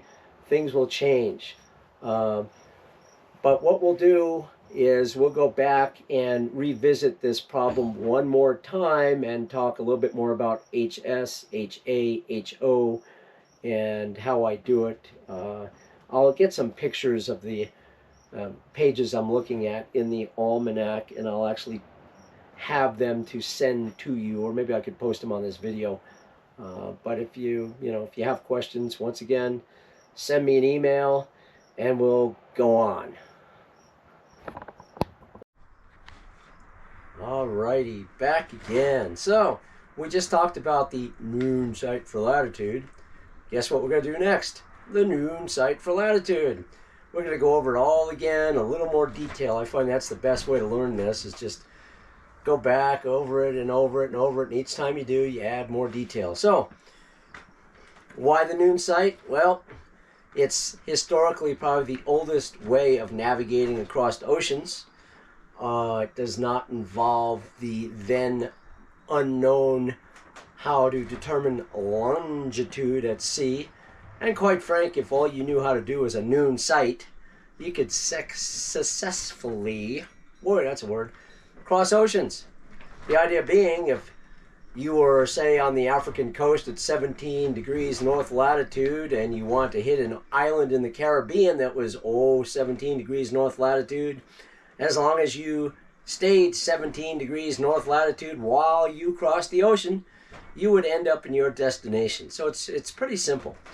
So let's review. Let's go back over this a little bit. Again, it will increase your understanding, and then all these concepts we're going over now, when we eventually get to the 5 steps for a sight reduction, you will have known all of them, so it's not going to be anything new.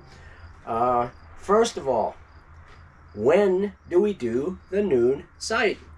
And as we said, it's not always at noon. In fact, most of the time it's not at noon.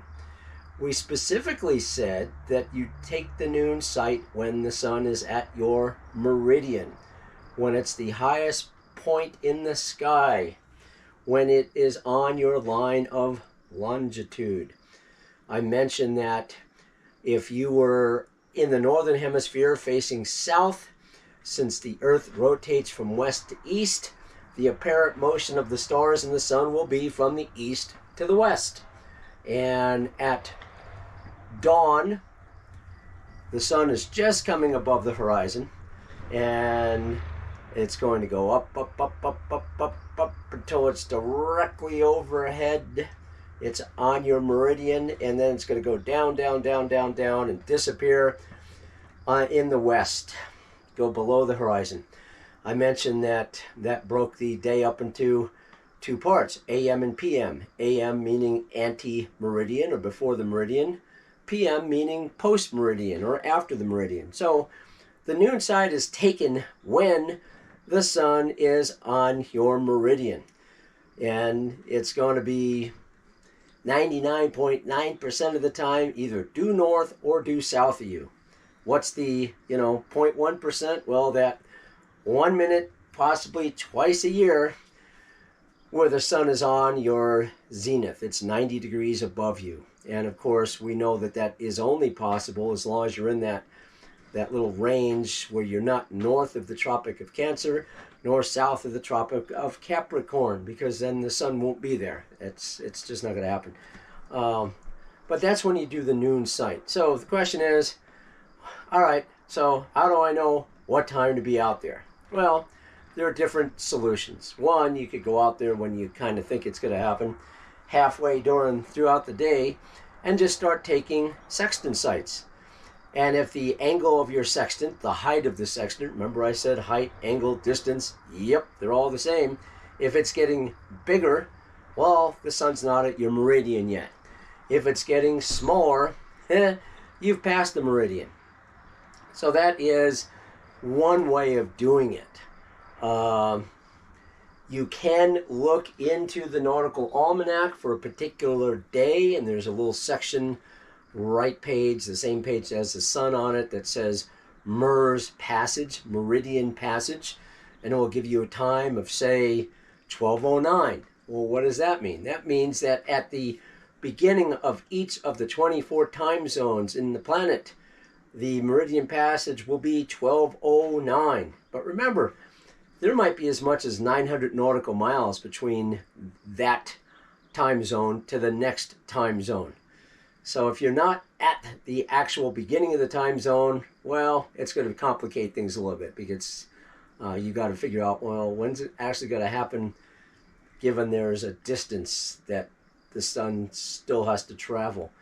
There is a solution to that in the book. It's called Arc to Time. Probably not going to get into that, but they have solutions. You know, and then when you start throwing in daylight savings and all the rest of this stuff, that's why I said when I was in Auckland a few years ago, geez, I think the noon sight was actually done at like 1:20 in the afternoon. You know, it was 20 minutes time we had to add because it was past the beginning of that particular time zone. Plus they had daylight savings time, so the whole thing was all messed up. So don't think that the noon sight happens at noon. It happens when the sun is at your meridian. Another way, very informally, that you could figure it out is, let's say that, you know, the sun comes up on your clock at 6 a.m., 6 o'clock in the morning, and you're assuming it's fall or spring, so there's roughly 12 hours daylight, 12 hours nighttime, and it sets at, 6 p.m. You cut it in half and say, well, let's add 6 hours. 6 a.m. plus 6 hours, what do you know? That brings us to noon, hence the name. But don't be confused and think the noon sight happens at noon. The noon sight is taken when the sun is on your meridian, and it's either going to be north or south of you. Okay, let's go on to the next step. Remember, there's only two variables that you need to deal with for the noon sight. One is the declination of the sun. The other is technically your height observed, HO. And from that, you can then get your zenith distance, ZD. So you need the declination of the sun, the zenith distance. And you draw those three circles, those three possibilities, and you can figure out your latitude. Declination of the sun, as I said, is taken right out of the Nautical Almanac. It's a matter of looking for the particular day, and I think we used 6 March 2025, so I'd go in here and I'd find March. I'd find March 6. Notice there's two sides of the book. This side you'll see Aries, that's not the side we want. This side you'll see the sun, that is the side we want, the sun side. So I'll look down, and remember, all this is designed by UT time. That's the Greenwich time. So you first have to figure out how to get from your local time to Greenwich time. Then we'll look and say, well, geez, if we said it was, well, actually 1911, that is UT time. So I'd look to 19, and it says south 28.7. That's at 1900. We did ours at 1911, so I have to deal with those 11 minutes. At the bottom of this book, there will be a D number. Anytime you see a D number, that means declination. That shows me the amount of change of declination per hour. And in the Almanac, you could go into the back where they have increments and corrections. And these are, will go from 0 to 59, so those are minutes. So I'd find 11 minutes, I'd find the D number, and it will say, what do you know, I got to add 0.2 minutes to the number, the declination I had for 1900. Add the 11 minutes from the increments and correction, I have my declination. I know it's a little confusing, just a matter of going in the book. It's all in the book. In fact, the instructions on how to use the book are in the book. So there's no reason why you can't figure it out. Now I'll try to get some more detailed shots of the book that I can post here. Keep in mind, this is just an overview. So we need the declination. We get the declination out of the Almanac. Two things I mentioned, or I mentioned one thing. The other thing I'm going to mention. Can you use an older almanac? Yes. Obviously, it's not going to be exactly correct. That gets back to our ideas of precision, but I know if I had a student had a 2019, 6 years old, and it was like 4 minutes off. That's 4 nautical miles. Again, if you're trying to do an academic test, probably not the best way to do it. But if all you're trying to do is hit a freaking continent, 4 miles off isn't going to be that much of a deal. You can use older almanacs if you have to. The other thing I want to mention too, I've seen people with the Nautical Almanac as well as Pub 229 get the electronic version. You can do that. I know CelesteAir.com, you can download all the Pub 229 and the Pub 249 in their electronic PDF, and you could get online, Coast Guard, everything else, you could get the Nautical Almanac. So the information is online, you could put it in a hard drive. The problem that I've run into is that format is not as user-friendly as you would think. In fact, most of the students were very surprised. It took a lot of work to find the parts of the PDF that they needed to find. In the book, I could just flip to the page. I knew it instinctually where to go. Most of the students I've had in the past using the electronic version had to design some cheat sheets to say, okay, this is where we can find dip. This is where we can find main correction. This is where we can find increments in correction. Because the paging in the electronic version of 249, 229, and the Nautical Almanac are not exactly the same. So I guess what I'm saying is if you use the electronic versions, yeah, they're free. Spend some time going through it and make some notes as to exactly where you need to go to find the information that you need, because it's not the same as the book. All right. So we now have the declination. That comes out of the Nautical Almanac. Now we need to find the zenith distance. Now remember, zenith distance is just 90 degrees minus HO. So now we need to go into that. And that means we're looking at the sextant. Remember, the zenith is directly above you. You have the sun over here someplace, north or south of you actually. And you want to have this angle. Well, it's kind of hard to determine this piece, but you can, with the sextant, go from the horizon up to the sun. You have this piece. So all we're doing is taking, hey, 90 degrees, our zenith, minus this piece will give us the missing piece, called our zenith distance. But before we get to that, let's talk about our sextant a little bit. Now, obviously, I'm inside, so I'm not going to be able to do a lot with the sextant, but a few tips. Number one, if you're using a sextant on a boat, don't fall off the boat. In fact, I have a section in the stern of my boat that I can wedge myself between the railing in the back and my wind generator pole and everything else. It gives me pretty good visibility, 360 degrees. I could just wedge myself there and know that I'm not going to fall off. I have seen that happen. The boat starts rocking and you're just standing up on the edge and boom, off you go. Not good. Number two, make sure all the pieces are on tightly, including the eyepiece. It goes on with a thumb screw, and sometimes, if it's not tight enough, that's going to fall off. How do you do it? Well, first thing you want to do, especially looking at the sun, is to make sure we're not going to burn our eyeballs.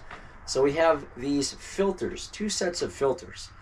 And I will not look through the eyepiece first. I'll get all the filters and look through the filters directly at the sun. And what I want to see is just a nice white ball, which is the sun. If I have too many filters, I don't see the sun at all. If I have too few filters, I'm going to burn my eyeballs out. And once you figure out the filters that you need, and most of the time for me it's the first and third one here and all 3, then I could push the filters in front of the mirrors and now look through the eyepiece directly at the sun. So you got to start with the filters.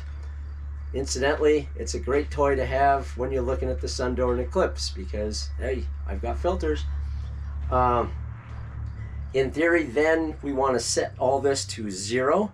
Now, back all the way is not 0. That's like a -5. You want to make sure you're at 0 this knob here is at 0. You're going to look at the sun, and you're going to rotate the knob half a twist, and what you're going to have is the real sun and a mirrored image below it, generally. And then while I'm looking at the sun, I'm going to squeeze the calipers, and I'm just going to rotate the sextant down towards the horizon. So it's not one of these where I'm moving my left arm is solid, I'm moving my right arm down to the horizon.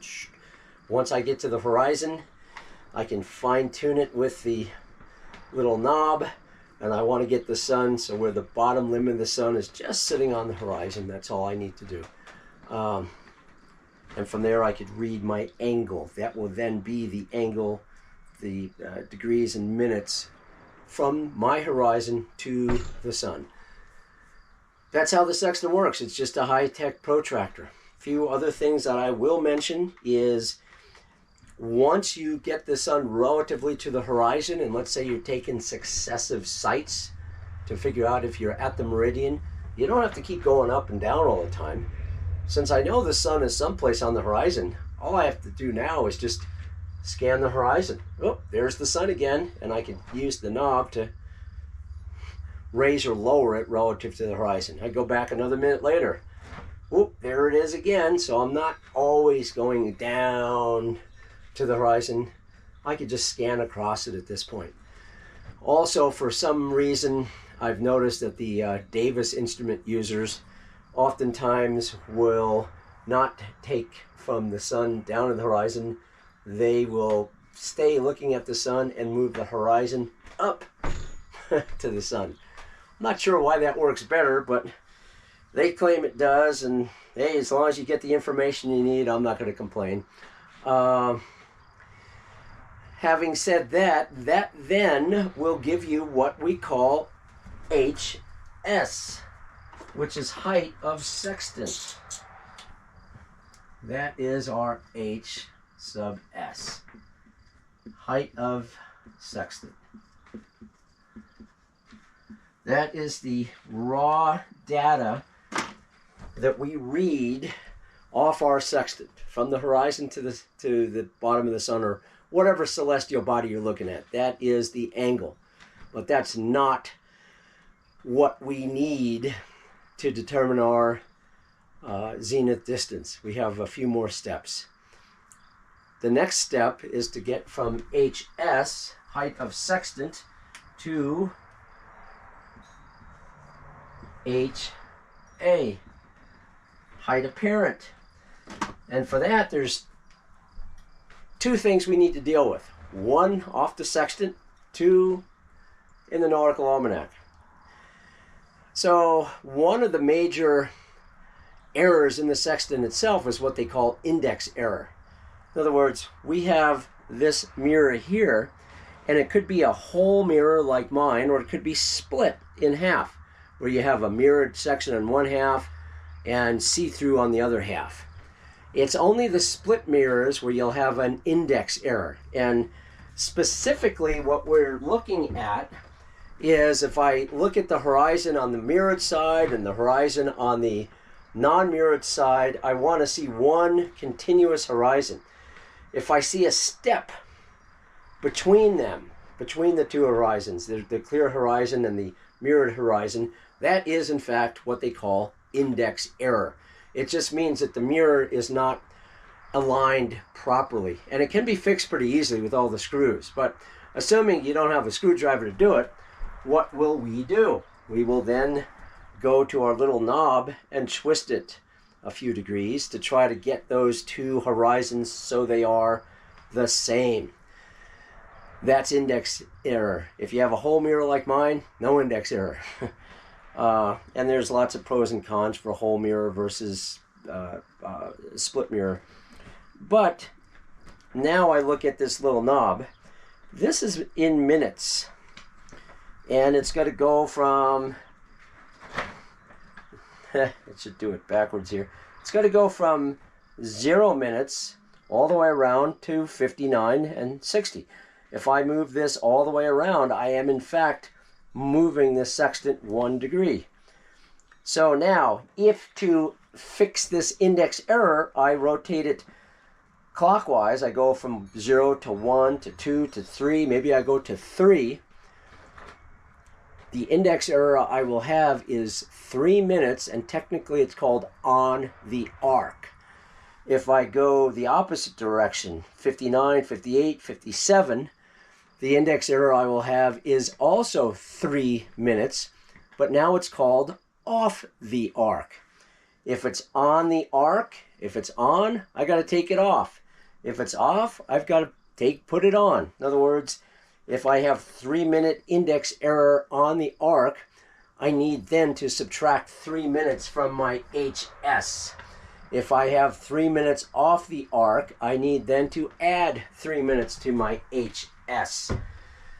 The other part is right in the first page of the Nautical Almanac. It's called dip, also known as height of eye.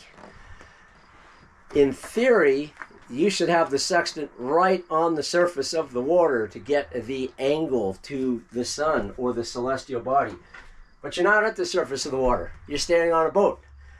So you're probably 9 feet above the surface of the water, and or in meters. So we have to deal with those two. We have to correct for those two.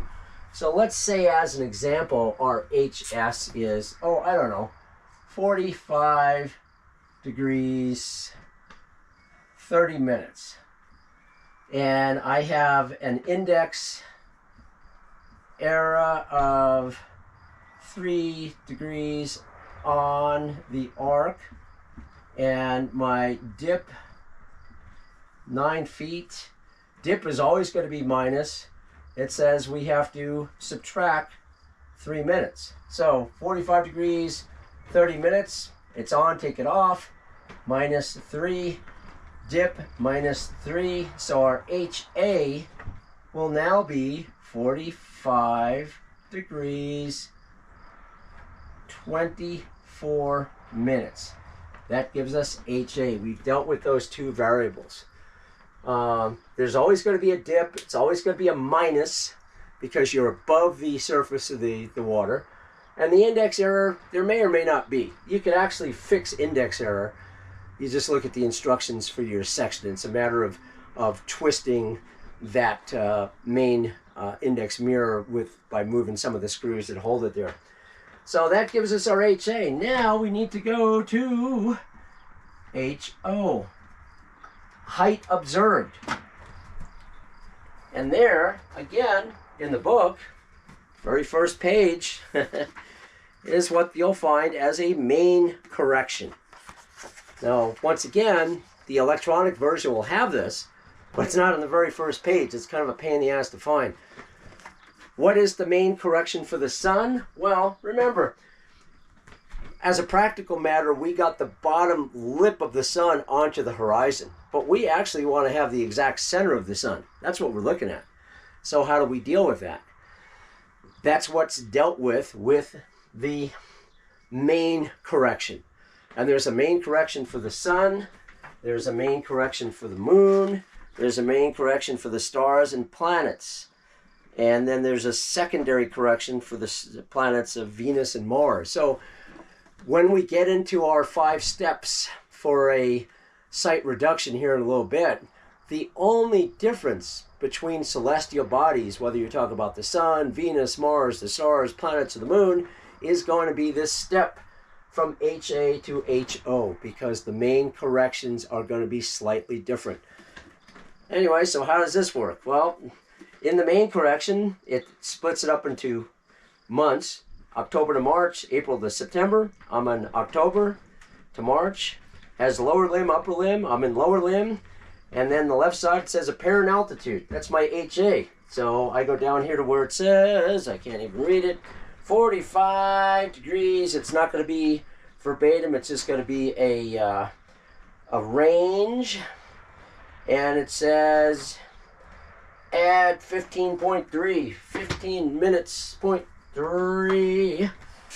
So I'm not going to worry about the 0.3. 39. I'm going to drop off the 0.3 to just make it a little bit easier. So when I add in the main correction for the sun, I then go from HA to HO, and my HO is 45 degrees, 39 minutes. So we have to have these steps: HS, the sextant, HA, dealing with the index error and dip, and then finally HO, we deal with the main correction, and I finally get my HO, which will round off as 45 degrees, 39 minutes. Let me get rid of that, and then we'll go on to the next step. So you could say, well, you know, all right, we're 9 minutes from HS, we did all the HA, HO, we're 9 minutes off. Is it really that important? Well, yeah, it is. But if you didn't care about the 9 nautical miles that you already have a problem with, well, then maybe it's not as important as you think. So let's go back to our actual problem. So it's 6 March 2025. This is just information from a friend. HS was 64 degrees 13 minutes. So we're going to go from that to HA. There's no index error. And the dip, actually, they were about 30 feet above the ground because they're on the shore when they did this. So let me come up with a different dip number.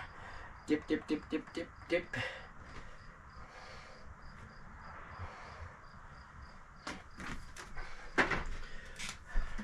Dip is minus 5 minutes. So our HA now is 64 degrees 07 minutes. And now I go into the main correction, and you can see if you do this enough, and the visibility here is terrible today. Lower limb, we got 64. I'm having a hard time reading the numbers. Oh, here we go. Plus, well, we're still 15.7.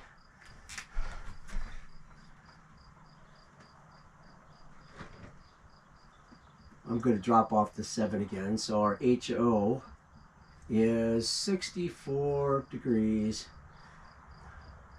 22 minutes.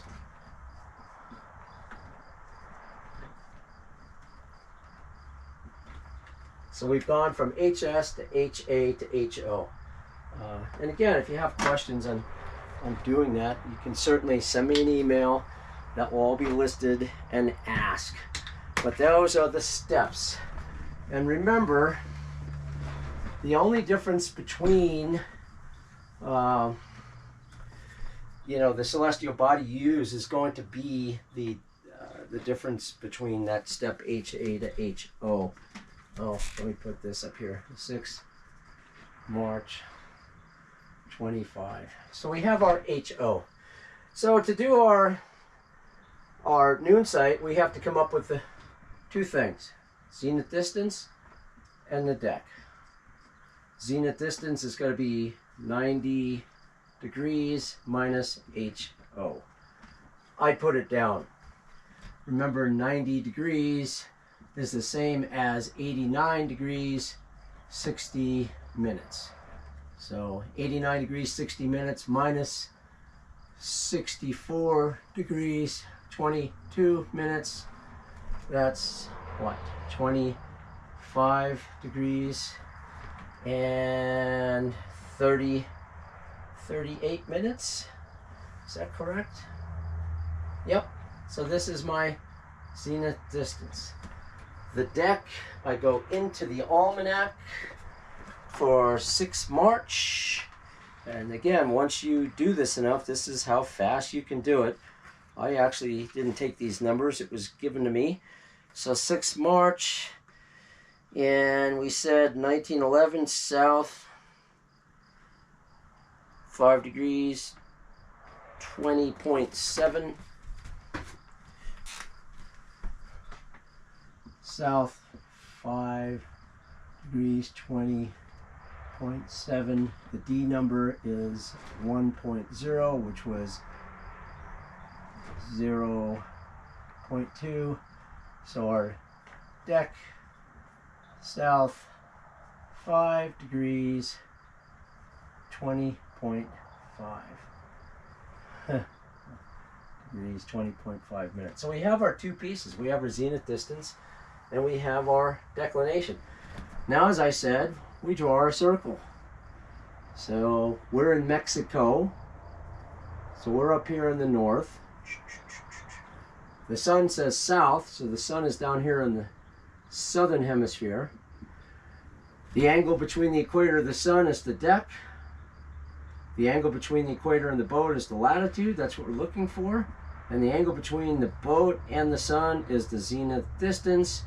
So it's going to be, oh God, it's going to be lat equals zenith distance minus deck is 25 degrees 38 minutes minus 5 degrees 20 minutes.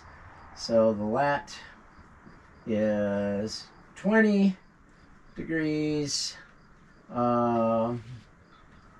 18 minutes. That is the latitude that we came up with. And I happen to know in this case the actual GPS latitude was roughly 20 degrees 34 minutes. So where did the error come from? Probably in their use of the sextant. But that's all there is. It's surprisingly simple. There's only two variables and it's very easy to get them. You know, zenith distance is 90 degrees minus HO, height observed. HO is that series from HS, the information you get the sextant, to HA, dealing with the index error in the dip, and then the main correction you get HO. Not a problem. Declination, we get right out of the Almanac. If it's not at the whole hour, you've got to deal with the extra minutes. And you could go to the minutes and increments section in the back. You have that D number in the bottom of the sun page for the particular day. D always means declination. It's fine. Notice I didn't deal with the partial sections of minutes because at that point I figured, it's not all that important. So there we have it. Noon sight for latitude. And again, if you have any questions, send me an email. Be more than happy to go over it in more detail. And we'll take a minute break and then we'll go on to the next section. All right, back again. So yeah, the noon sight is actually relatively simple. You know, I know it's confusing in the beginning. There's only three possibilities. Draw the circle. You know, it's either a possibility where the boat's in one hemisphere, the sun's in the opposite hemisphere, or the boat and the sun are in the same hemisphere with the boat being farther away from the equator than the sun, or the boat and the sun are in the same hemisphere with the sun being farther away from the equator than the boat. Draw the circle, put in the labels, and then the math becomes easy. You know, again, two variables. Zenith distance, 90 degrees minus HO, and the declination. Once you do it, super easy. The math takes probably 2 minutes. And if you could do that, you can cross oceans and not be in trouble.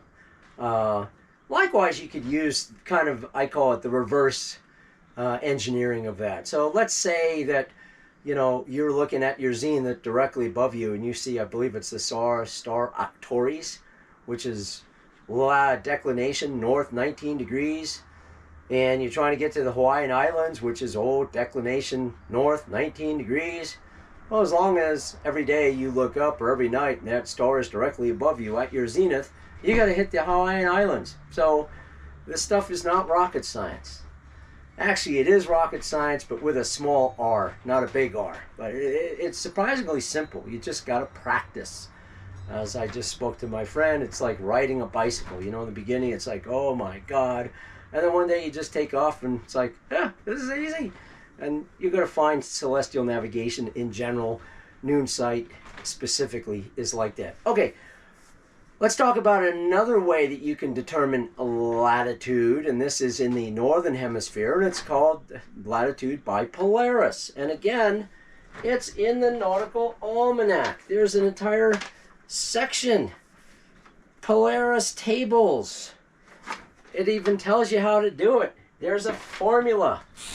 It's called HO minus 1 degree plus A sub 0 plus A sub 1 plus A sub 2. That's the formula. Now, if you're not a geek like me and don't want to memorize it, again, it's in the book. It tells you the formula. HO, we know what that is. Minus 1 degree. You can figure that one out. AO, A sub 0, is actually the LHA, local hour angle of Aries. Remember Aries, that not a star, it's that new reference line from which you could determine the SHA, or the distance to stars. In this case, we're going to use it for Polaris. A sub 1 is the lat, relative lat, and A sub 2 is the month. Have I got that right? Yes, the month of observation. And that's it. That's all. That is the formula. Now, one of the reasons I want to talk about this, I want to talk about the LHA. Remember, LHA is the local hour angle. We showed this once before where we said, hey, we have our Greenwich, and we have the star over here, we have the boat over here.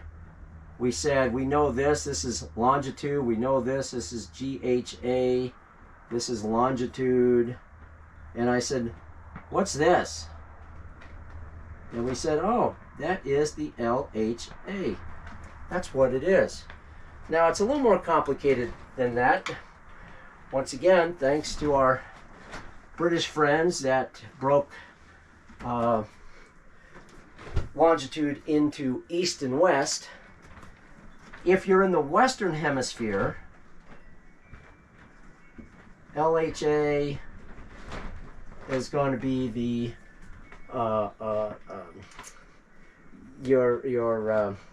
where you think you're at minus the GHA. So you're oh gosh, my brain is just dying here. Yeah. I can't even think. Anyways, it's your apparent position minus the LHA. If it's in the east, it's plus. So in other words, if this is the Earth, and here's my equator, and over here is the sun or star, and over here is the boat, we draw a triangle. This is in the Western Hemisphere. That angle there is LHA. If we're in the Eastern Hemisphere, it's not this angle. It's actually that angle that goes all the way around. Dead reckoning, that's the word I was looking for. Your DR position, the position that you think you're at. That's what happens when you get old. Your brain just doesn't work. So that's where having an east and west longitude make it a little more problematic, because LHA as well as GHA, if you remember, always goes west. If you split it up into 180 degrees one direction, 180 degrees the other direction, it becomes a little more problematic. So if we look at an example, let's say it's October 25 and it is 0500 UT,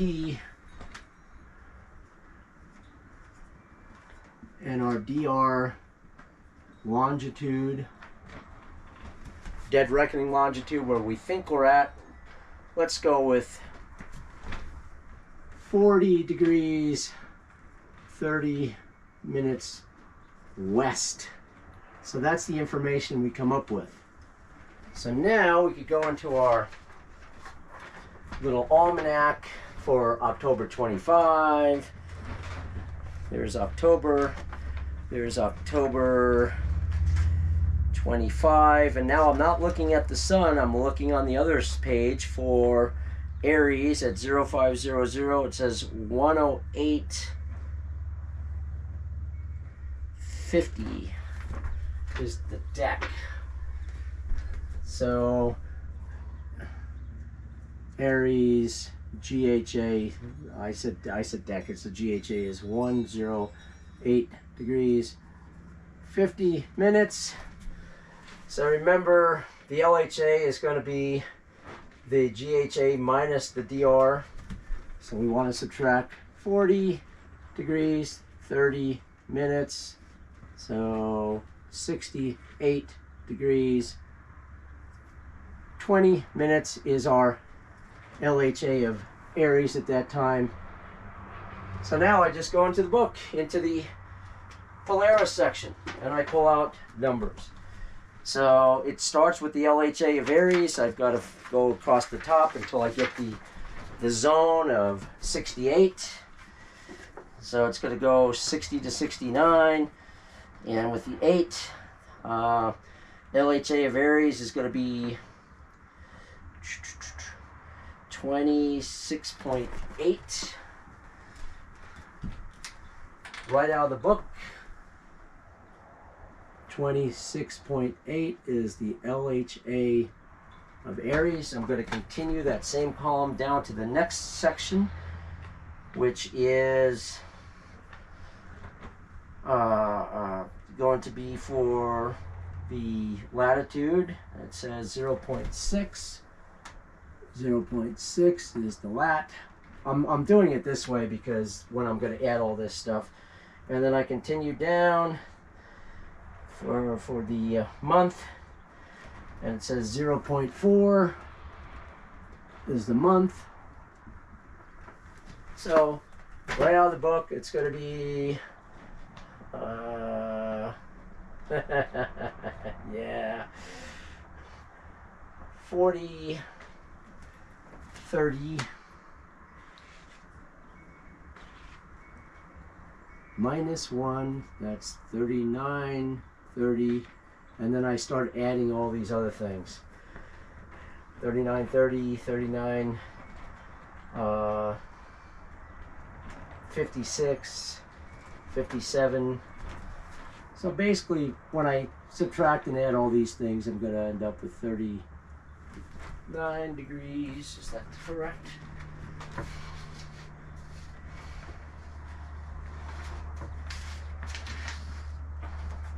Oh, DR latitude, I'm sorry, it was 44 north.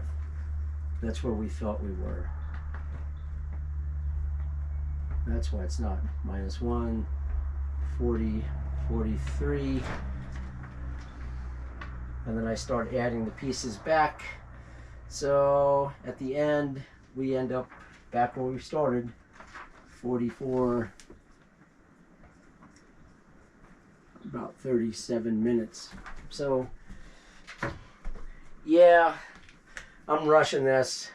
But the math is easy. You know, you take your HO, height observed, and which we came up with as 44. I messed that up there. And you subtract 1 degree, and then you start adding the increments right out of the book. The LHA of Aries plus the latitude increment plus the month increment, and it brings you right back pretty much to where you started from. That will be our latitude based on the star Polaris. And it works pretty well. Now, interestingly, and this is just some thinking of mine, Polaris is kind of interesting in a few ways. First of all, it's relatively easy to find Polaris. I've seen it, even slightly south of the equator. But, you know, the way to find Polaris is you first go to Ursa Major, the Big Dipper. And if you remember the Big Dipper, you have, what, 1, 2, 3, 4, 5. You have something like this. So Polaris, you take these two stars and you go 3 times the distance. 1, 2, 3. And up here would be Polaris. It's a relatively dim star, but luckily it's in a very dark point of space. There's no other stars around it, so it's pretty easy to find. That's the first thing. The second thing I want to say about Polaris is, you know, in the worst case scenario, if you look at the 3 pages in the Almanac about using Polaris, and you know, depending on the LHA of Aries, the increments might be as much as 1 degree 36 minutes, I think is the worst, and 0.8 for the increments for the latitude, and 0.6 for the increments of the month.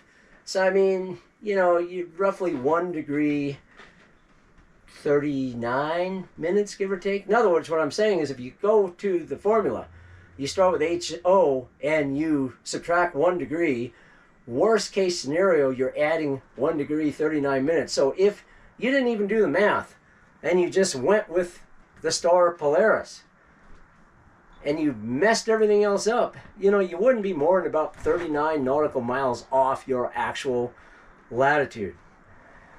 Acceptable for a test? No, but in an emergency, you know, it's probably close enough. It's not going to be hundreds of miles. You're talking 39 miles at the most. You know, if I had to, I'd use it. Now, one last thing, and then we'll wrap this up. And again, it's just a formula, and I apologize, I kind of rushed through it, but the more you do this, it's really not that difficult. The formula is in the Almanac. It's in the back of the book. There's 3 pages, and it tells you step by step how to do it. And it even gives you an example. So it's just a matter of adding information in. Everything you need to do Polaris is pretty much in the Almanac, with the exception of getting HO, of course, with your sextant. But is there something similar in the southern hemisphere? No. The southern hemisphere, you do have the Southern Cross, which is kind of unique. The first time I saw the Southern Cross, it was just freaking awesome. And I've seen it as far north as Panama, depending on the season. Generally, it would be in our winter when the Earth is tilted that way anyways. You know, in our summer you won't see it at all.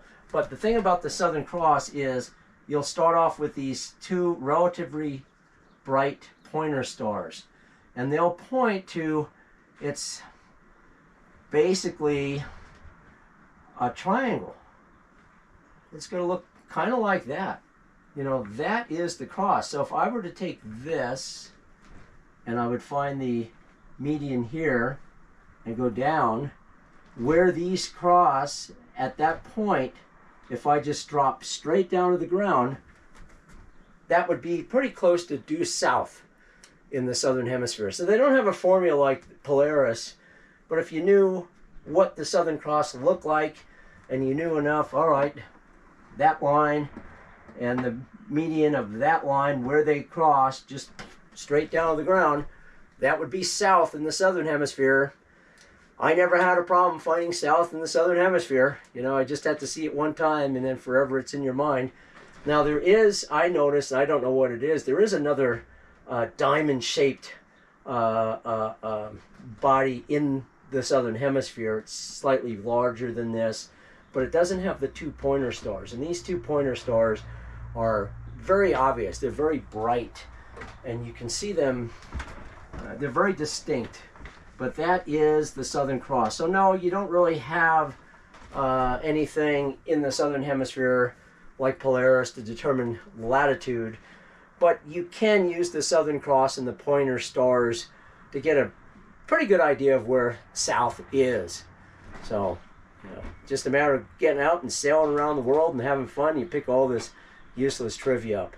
Okay, so once again, questions, don't hesitate to send me an email. All that information will be on here soon.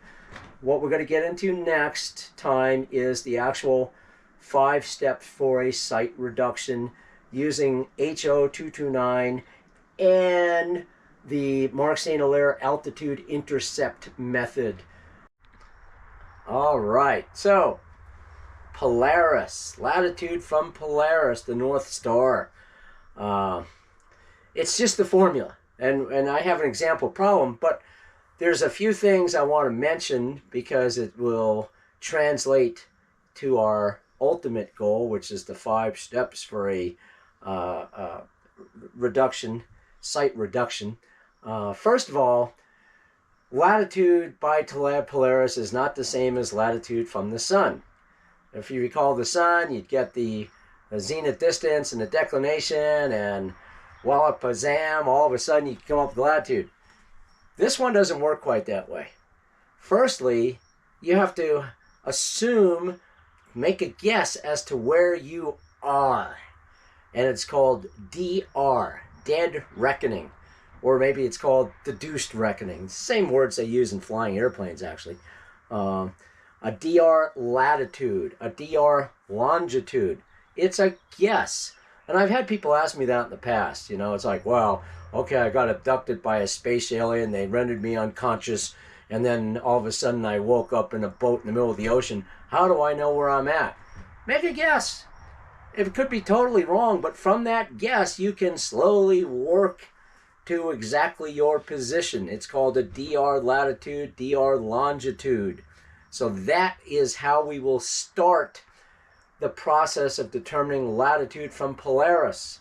Note, we did not have to do that with the noon sight, because it's, even though you're attempting to find latitude, you approach it differently. It's a different animal. The other thing too is this local hour angle. And again, that's going to come in important when we go into the 5 steps coming up here in a minute and using that pub 229249. Remember, local hour angle is essentially the angle between you and the celestial body. In this case, you and Aries, which again is not a celestial body, but from Aries you could find Polaris, yada yada yada. And because of the way the Brits set it up with the east longitude and west longitude, local hour angle in the western hemisphere is going to be your GHA, Greenwich hour angle, minus your DR longitude. Local hour angle in the eastern hemisphere is going to be GHA plus DR longitude. So it just, you know, we'll work through that when we have it. So anyways, with that in mind, let's come up with an example. And I have an example. So remember, golly, that's tight.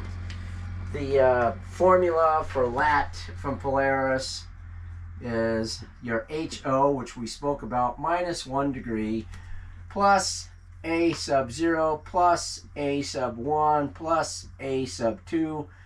A sub 0 is the LHA of Aries.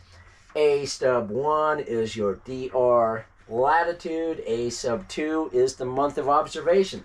So if we assume that it's September 1, 2025, and we'll assume our DR lat is 44 north, and we'll assume our DR longe is 44 degrees 30 minutes west, and our HO, I just went straight to HO. You know how to get there. It's HS to HA to HO. We'll say that is 44 degrees 30 minutes. When we go into the Nautical, called the Nautical Almanac, for the 3 pages, which is Polaris, we will find the GHA of Aries on September 1, at 0500 UT is 55 degrees 37.1 minutes. So now we go into the Polaris, and the first thing we got to do is figure out the LHA of Aries. So again, we're in the Western Hemisphere. It's going to be GHA minus DR longitude. But we want this to end up as a whole number. And here's where it gets kind of interesting. Because this 44 degrees 30 minutes west was a guess. That's all it was. We could make another guess. So if we want this 37.1 minutes to drop off, why don't we make a new guess and say, hey, our LHA, let's say it's 44 degrees 37.1. In other words, we just changed this. So what do we end up with? 15. So now we can go into, sorry, this is 40. That's what I wanted. 40 degrees. So now we could go into the book for Polaris, find the 15 degrees, and we come up with different numbers. We have, and it's easier rather than put it across, just go down. So we have our HO, 4430 minus 1, 4330 plus A sub 0, which is going to be, when you look at the book, under 15 degree LHA is 0.26.6 plus A sub 1, which when you look in the book under 15, you just follow the column down, is going to be 0.06 plus A sub 2, which again, when you look in the book and follow the columns down, is going to be 0.05.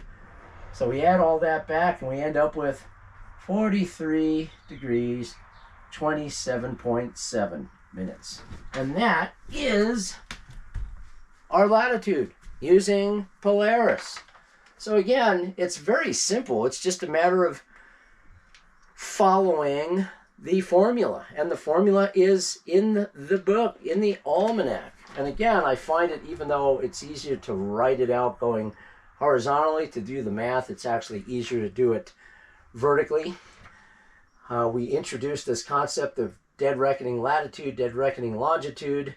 We introduced the idea of the local hour angle that for the most part is to a whole degree. So somehow we need to get these minutes to drop off.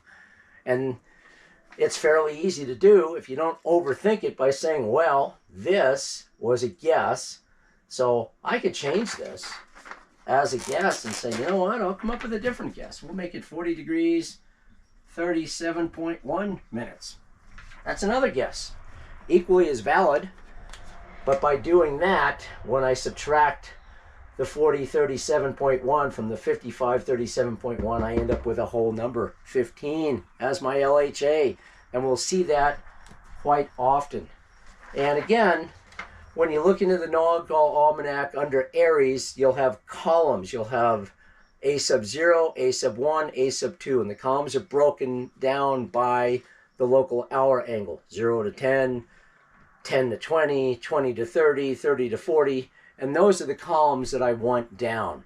I went down to 15 in the 10 to 20 number. In the middle is 15. I came up with this number, and that number. That's where you get them from. Pretty simple stuff. So that is how you come up with latitude from Polaris. And as I've mentioned in the past, you know, if you were to look at the columns in there for Polaris, the A sub 0, A sub 1, A sub 2, what you're going to find is if your guess was totally wrong, absolutely wrong, you were on the other side of the planet and you were 6 months off on your months and your latitude was totally wrong, you might be as much as 1 degree 50 minutes off. In other words, so you take your HO, your sextant, you subtract 1 degree and add 1 degree 50 minutes back to it. So what I'm suggesting, and I'm not saying do this, but all come to, worst come to worst, and you just looked at your darn sextant and said, yeah, I'm just going to take that number. At most, you might be 50 nautical miles off, which is a lot, But if you can't remember how to do these steps, if you're confused, hey, I'll take the 50 nautical miles off. That's going to give me an idea of where I'm at. That's, you know, unless you're concerned of hitting an iceberg or something, is probably fairly reasonable. Now, again, I'm not saying do that, but it just shows you that even if you totally mess this up and just say, I'm just going to go with my sextant, you're going to be relatively close. 50 nautical miles from an Earth that's, 10,000 nautical miles isn't all that bad. So there you have it. Okay, the other thing too, is there a correlation in the southern hemisphere? Remember, the Polaris, the North Star, is basically a northern hemisphere thing. And as I said, you could follow the lines from the Big Dipper out 3 times the length, and you'll see this star that's relatively dim, but it's in a very dark area of the sky.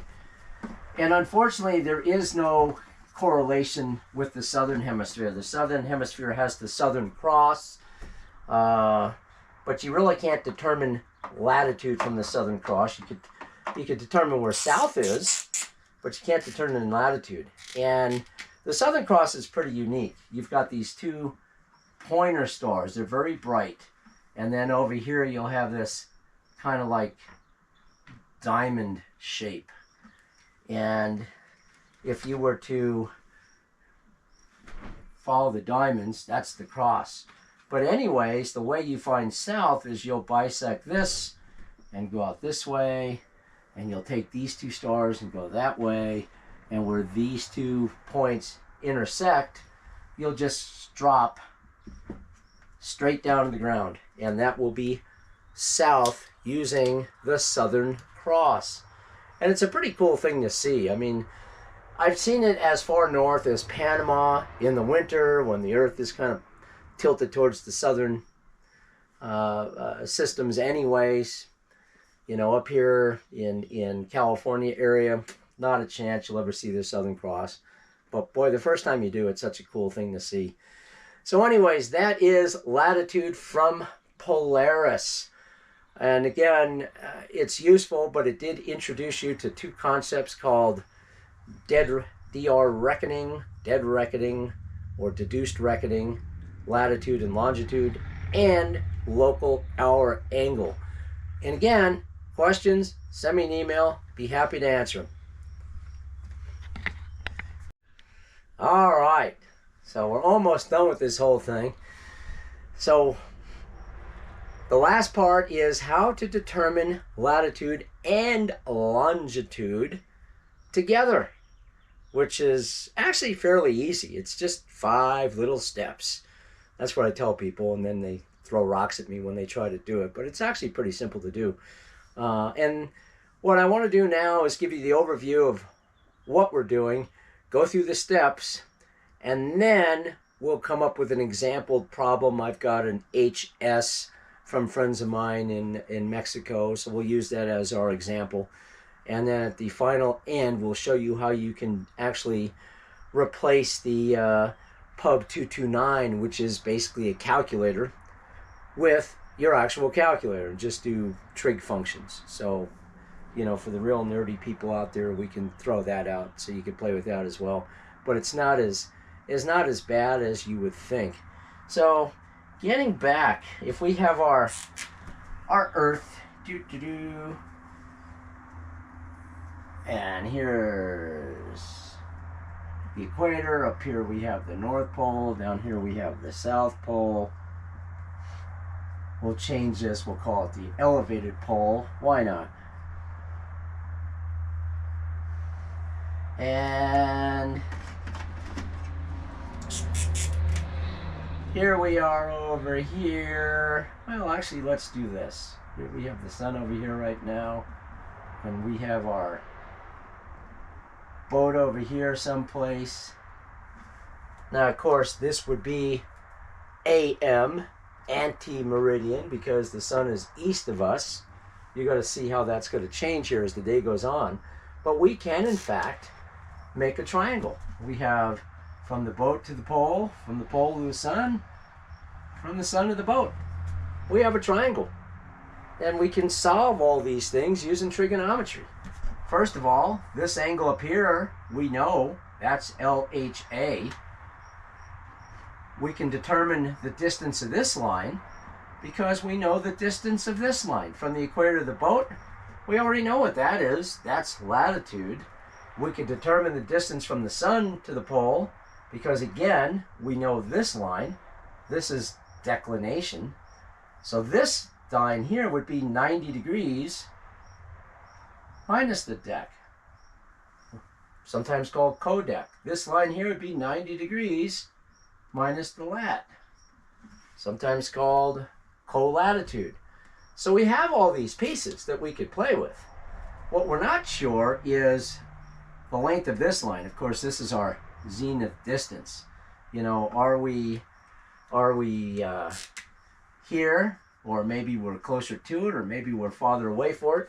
And that's what we're trying to solve, is essentially the length of this line. And also we're trying to determine the actual bearing or azimuth from the sun to the boat. We want to make sure that this angle here is correct. So, you know, it just turns out to be a trig function. And the 5 steps that I'm going to go over helps deal with all that. But that's essentially what we're doing. We're just creating a big triangle. If you go back to what I said earlier, you know, the trilateration, the circles, is essentially what we're doing. But triangulation, we built a triangle. And we're doing the same thing here. We're building a huge triangle.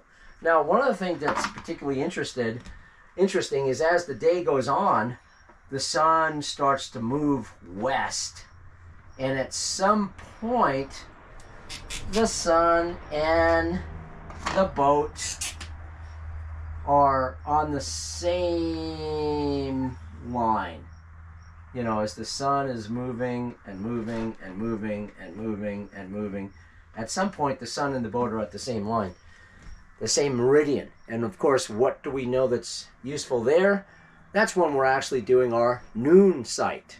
Now, this isn't drawn to scale. At boat for noon sight, the boat would probably be more here in the middle. So I could probably, yeah, I can't do it, but that's the idea, is when the sun moves from east to west and ends up at the same line of longitude as the boat, the same meridian, that's when we do our noon sight. And then, of course, as the day continues, the sun starts now to move over west of the boat. Boy, I got to come up with better graphics, but that's essentially what we're doing. So you can see why the noon sight is so easy, because rather than solve for a triangle, the noon sight is that one time a day where basically you're solving on a line. It makes it particularly simple. Now, I know when we first introduced the noon sight for latitude, it was like, oh my God, it's so difficult. It's really not. It's not difficult at all, but you can see how this triangle in the morning, you have boat and sun, and as the day continues, as the Earth revolves, all of a sudden the sun is moving across the sky from east to west. And at one point, the sun and the boat and the pole are on a line. There's no triangle anymore. The triangle collapses into a line. That's when we're doing the noon sight. And then the sun continues and now ends up being west of us. So you know, it is what happens, and it explains why the noon sight for latitude is so relatively simple. So with that in mind, that's, you know, you're building a triangle, and we're solving for the triangle. So we're using trigonometry to solve our problem of latitude and longitude. Where are we? And because the Earth is not flat, it's round. Sorry, flat earthers. You know, technically you're using spherical trigonometry. That's what that pub 229 or also pub 249 is. It's just a computer that spews out numbers for solving problems with spherical trigonometry. Or you could get onto your scientific calculator and do the same thing. But what we're going to find out is to solve our problem, where are we, latitude and longitude, there's 5 steps. And I just want to go over very quickly what the 5 steps are. They will never change. So step number 1 is HO. You got to determine HO. Well, you already know how to do that. And if you remember, I said the only difference in these 5 steps we're going to talk about, regardless of which celestial body you're using, the sun, the planets, the stars, will be the micro step between HA and HO. Remember, we have HS, the sextant height. We take out index error and dip, that's HA, and then we go to the main correction to get to HO. And that main correction differs whether we're talking about the sun, the planets, the stars, or the moon. Otherwise, these steps are exactly the same for any celestial body. Okay, step number 2 is determine GP, the geographic position of the celestial body you're looking at. And that's going to be a combination of, you got to figure out its GHA and its DEC. You get those piece information out of the Nautical Almanac. And we'll talk about that in more detail here as well. Step 3 is now we have to get into Pub 229 or Pub 249. So there's bits of information that we've got to tell the computer for the computer to come up with the solution. And there's basically 3, A, B, and C. We need to know the LHA. We need to know the declination. And we need to know the latitude. All to a whole number. No minute increments. Remember what we did when we just spoke about the latitude for Polaris. We basically took our DR longitude, which was a guess, and made another guess. So all the minutes dropped off. Once we have that, now we could get into Pub 229 with step number 4. And we're going to pull out 3-piece information. We're going to pull out HC, D, and Z. HC is height calculated. So in other words, what the book is going to tell you is, hey, if you're exactly where you think you are, this is the angle that you should be looking at through your sextant to see that star. Chances are you're not going to be exactly there. D is, remember I said D means declination? We wanted to dec with a whole number. Well, what do we do with the extra minutes that we're not using? Well, that's where that D number comes in. It helps make our triangle a little bit more correct. And Z is going to be changed very quickly through a formula that's in the book to ZN. But Z is essentially the direction, the bearing, or more technically the azimuth from the sun to you. And we're going to change it to ZN. In other words, we're going to say, okay, if I'm on the boat now, where is the sun from me on the boat? They're basically 180 degrees off. Once we have those 3 pieces of information that you could get out of the Pub 229 to Pub 249, or you can also get these 3-piece information using the direct calculations with a scientific calculator, then we have our final step. Step number 5. We're going to compare HO with HC, and then we're going to chart them using our universal plotting charts. That is how you do it. The steps never change. And I know initially it's kind of frightening and awkward because you're going, oh my God, look at all these steps. But, you know, I've done it enough now that I could probably go through all the steps in just a matter of minutes. You know, once I get the raw data, poof, the calculations are actually pretty simple because they never change. Whether I'm using the sun, the moon, the planets, the stars, it never changes. And it becomes kind of fun down here where you start to chart it. And we'll go through that here in a minute. We're going to go through each one of these steps in a little more detail with an exampled problem.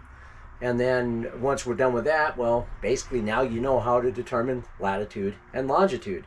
All that's left is just a lot of practice because, as I said, these steps will never change. So, once again, take a little break. And if you have questions, send me an email. Thanks.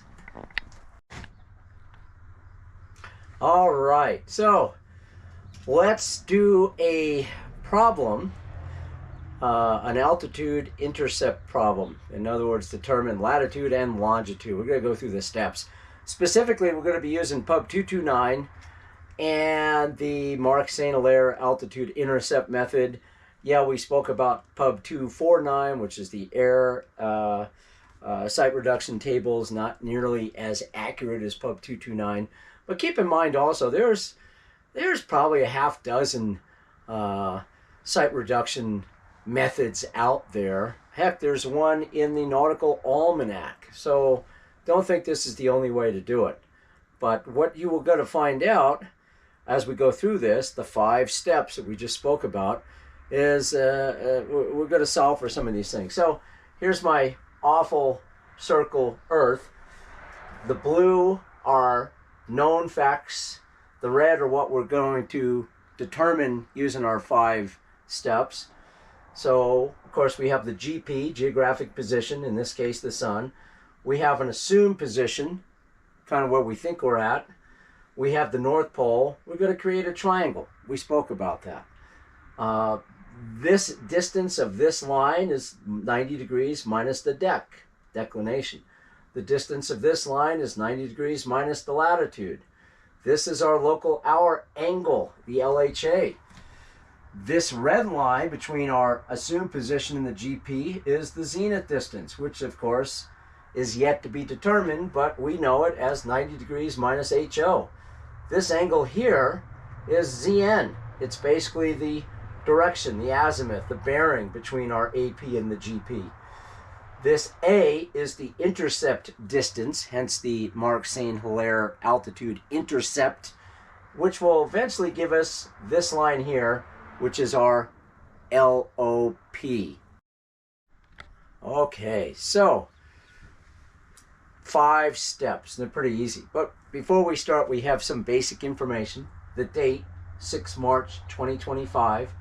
The time of the site, 1504 UT. Our dead reckoning latitude, north 20 degrees 49 minutes. Our dead reckoning longitude, west 105 degrees 20 minutes. Remember, that's your best guess. So, step 1, we have to determine HO, height observed. We start out with an HS, that's our sextant reading of 23 degrees 17 minutes. We then have to do some corrections. There's no index error. The dip at 20 feet is minus 4.3 minutes. I'm not going to deal with the right of the decimal, make it easier. So 2317 minus 0.4, that means our HA now, our apparent altitude, is 23 degrees 13 minutes. We go into the Almanac to the main correction for the sun. And at that apparent altitude, we realize, hey, main correction is 14 minutes, which gives us an HO of 23 degrees 27 minutes. So step 1 is now complete. Okay, step 1's done. HO 23 degrees 27 minutes. Step 2, we have to determine the GP, the geographic position of the sun. Now remember, it's a combination of the GHA of the sun and the declination of the sun. We're not adding those together. They're 2 separate entities like latitude and longitude. And it's right out of the Nautical Almanac. So at 1500, we look, and the Nautical Almanac says the GHA of the sun is 42 degrees 13 minutes. Of course, we have the extra 4 minutes to deal with, so we go back to the increments and corrections in the back of the Almanac for 4 minutes. Keep in mind that that list of numbers from 0 to 59 down the left side are seconds. So we're not looking for seconds, it's 0 seconds. But 4 minutes, 0 seconds, the GHA of the sun increases by 1 degree. So we have a total GHA at 1504 of 43 degrees, 13 minutes. Similarly, at 1500, our declination on 6 March is south 5 degrees, 24.6. Now again, I'm going to get rid of the decimal point. The D number, which is at the bottom of that same page, is 1, which gives us a D correction of 0.1.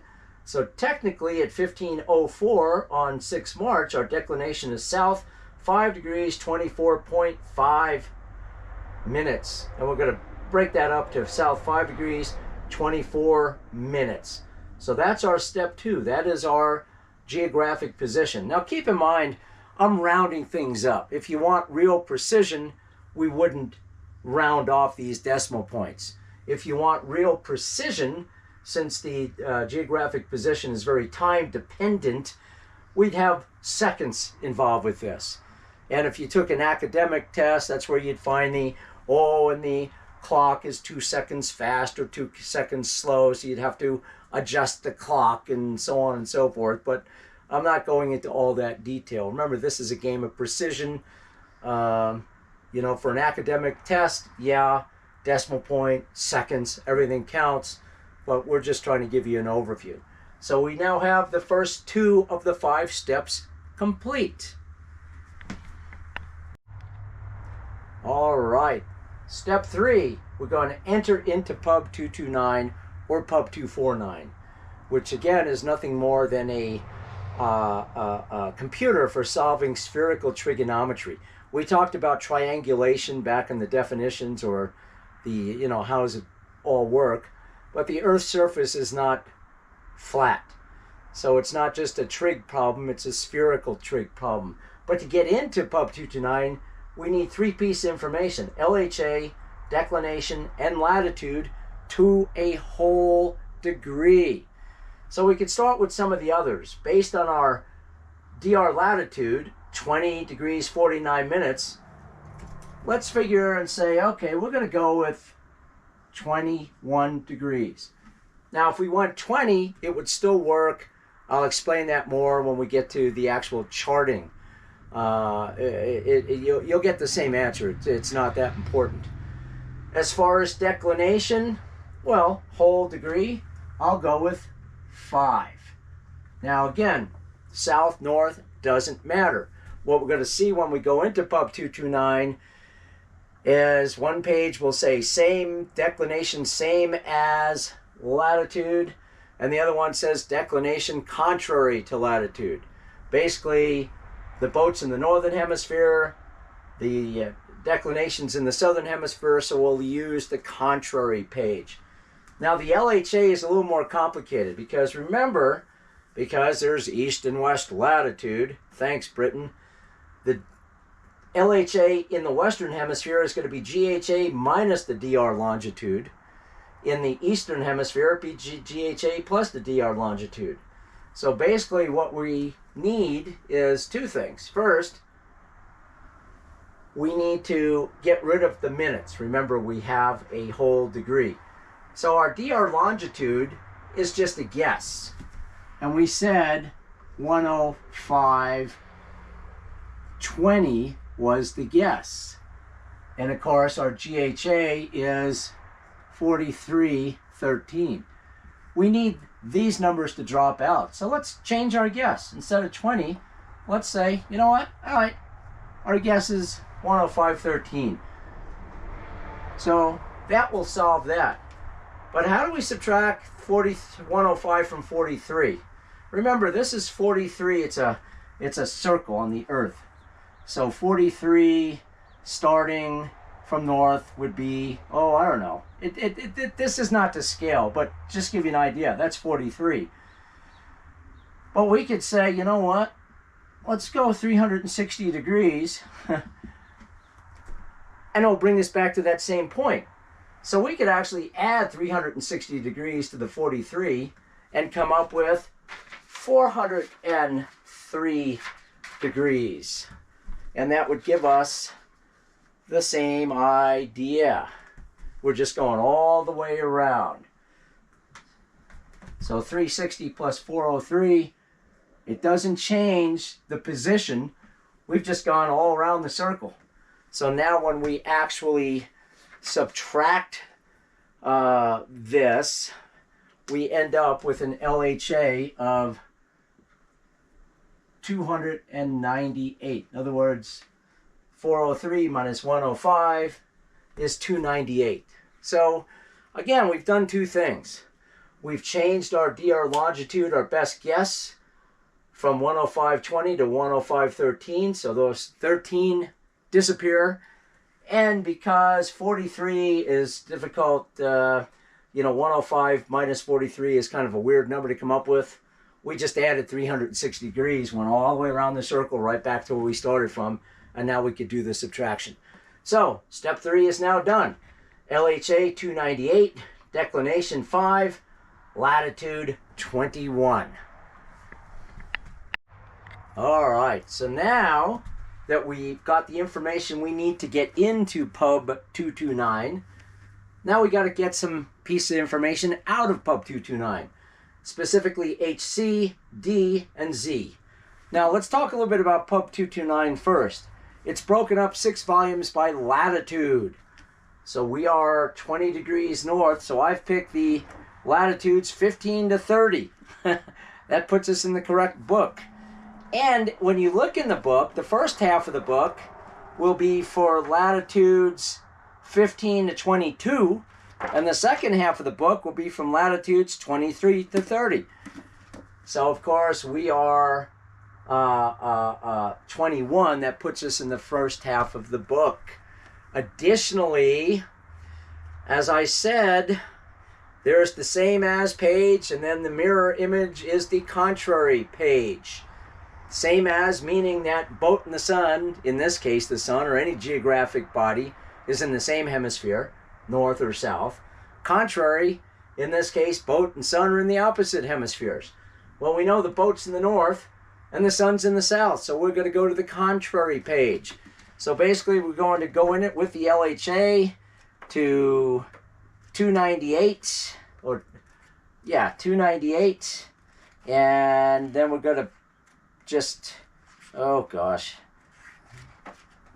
that's the biggest problem, is finding the darn pages. 298, come on, fingers, work. Here we go. We're on the contrary page. We're going to go down the declination to 5 and across the column to latitude of 21, and we're going to pick out the information that we need. The H, C, D, and Z. And I happen to have it. HC was 23 degrees 54.9. D is minus 26.1. And Z is 105.8. That's right out of the book. So what does that mean? HC is our calculated height. In other words, what the book is saying, Pub 229, is if you're exactly where you think you're at, this is the exact angle you should have seen in your sextant. D, remember, D always refers to declination. D is going to be an error index. In other words, we went into a whole number. Well, what do we do with the 24 extra minutes? That's what we're going to deal with the D. It's going to make our HC a little more accurate and change that triangle that we showed you in the beginning just a little bit. And Z is basically the azimuth from the sun to us, which we very quickly need to change to ZN. In other words, what's the direction from us to the sun?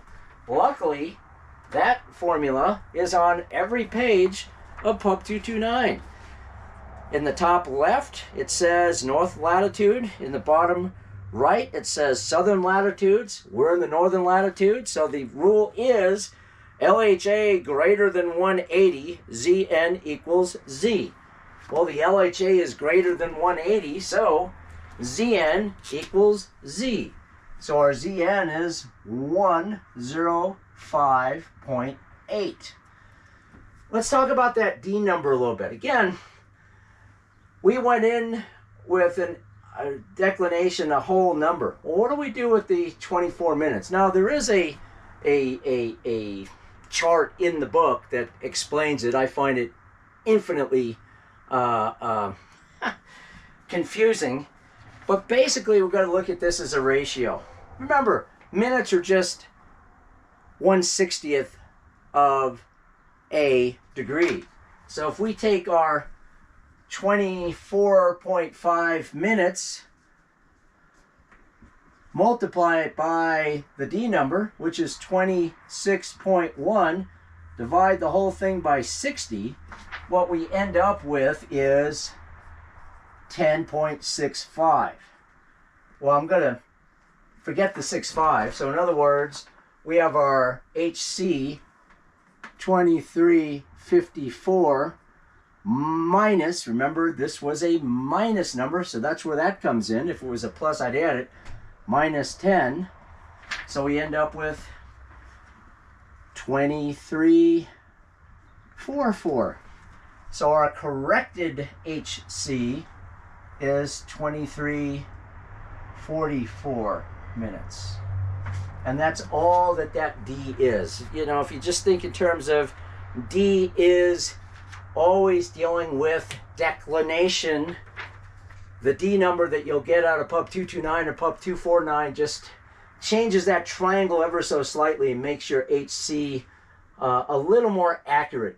What do we do with the 24 minutes that we didn't put into our equation when we entered into Pub 229? So in step 3, well, that's what we did. That's how we dealt with it with the D number. So now step 4 is done. And now we're one more step, which gets kind of fun. So let's continue with that. Okay, so all the information I got here in step 4 is read right out of this book. I went into an LHA of 298. I went down the declination till I found 5 and went across till I found a latitude of 21, read the 3 numbers. Now, interestingly, if you use Pub 249, you will not enter it with the LHA. You'll actually enter it with the latitude. Again, it's designed for airplanes, a little bit different. But one thing I wanted to point out is, actually, when you read it, it says LHA 62,298. Well, what's the 62? So remember, we had the, to get the whole number, the LHA, it was the GHA minus the DR longitude 4313 minus 10520, and we got rid of the changed the 20 to 13 and it dropped it off, and we went 360 degrees all the way around and we got that information. Well, just as a thought process, had I had said, okay, 105, because this is technically not the way to do it. Remember, LHA in the Western Hemisphere is GHA minus the dead reckoning longitude. But had I had said, you know, what's 105 minus 43? Well, guess what? It's 68. So when you look at the book and it said 68,298, yeah, that's all I'm going to say to that. Again, it's not rocket science, except it is, but not with a big R, with a small r. You just read the book. So now we're into step 5. Step 5 is basically we're going to compare HC, our corrected HC, to HO, and then we're going to chart it on our universal plotting chart. So what we find is our HC from step 4 was 23 degrees 44 minutes. Our HO from step 1 was 23 degrees 27 minutes. HC is the bigger number by how much? 17 minutes, which is going to correspond when we chart it to 17 nautical miles. Just as a spoiler alert, remember here we went to 21 for the latitude. I could have easily gone to 20. If I had gone to 20, instead of this being 17 nautical miles, it would have been 17 plus 60 would have been 77 nautical miles. In other words, I just would have started at a slightly different point on my universal charting sheet, but ended up in the exact same place. So don't worry if, gee, should I round up or round down, you'll end up in the same place. It doesn't matter. That's the beauty of this stuff. It really doesn't matter. But we find out that HC is larger. So there's two things to memorize if you wanted to. You could actually think it through logically. But CGA and HOMO-TO. CGA means calculated greater away. HOMO-TO means HO more towards. And that will become obvious when we show up our chart here in a second. But since HC is greater, calculated greater away, we are away by 17 nautical miles. And what does that mean? Let's get into it. All right, now this is the second half of step 5. We've got HC to HO. We compared HC is greater, and now we're going to chart it using this universal chart. Before I went there, and I know this is terribly politically incorrect, but I remember watching a 1943 U.S. Navy cartoon for navigation, and they started to talk about away or towards, and it was terrible. But I remember because I said, remember Japanese lieutenant HOMO-TO, and ever since I laughed. I probably shouldn't have, but yeah, HOMO-TO is in my brain forever because of that. It's amazing how cartoons work. But this is our universal plotting sheet. Now notice I've just put our lines of latitude. 20, 21, north 20, north 21, north 22. And I have up here our lines of longitude. West 105 being in the middle, west 104, west 106. I'm going to lose this here in a minute when I clip it. But that's what I went. Now, remember when I said that the lines of longitude change based on your latitude? The distance between each line of longitude is going to be slightly different. So here's where I have my protractor. This is a scale. I go to 20 latitude and get the whole thing here. That then becomes my distance for longitude. At 20 degrees, this is the width of each of these longitude lines. And I draw my line, and again, I end up with 105, west 104, west 106. So that's what this scale does, and that's how we deal with the fact that the lines of longitude get slowly closer together as you go farther north or south with latitude. So now what? Well, now I need to put in my assumed position. And the question I'm going to ask is, okay, what number am I using? Well, what number did I use to get into step 3? I used latitude 21. Well, that's easy. It's right on that line. Latitude 21. What about the longitude? It was 105. Did I use 20? No. Remember? We actually used 13. We changed that guess to a new guess, 105.13. Because that way, when we subtracted the 43.13 from the 105.13, you know, and I added the 360, the 13 dropped off. But I did, in fact, use 13, not 20. So I come down here again at 20 degrees. I find 13, and I go from 0, 13, and that now becomes my assumed position, my AP. Now, remember the ZN, 105.8. So from the center, I come out 105 degrees, and now I have to rotate this down to where it intercepts the AP, and I draw a big line, extended on both sides.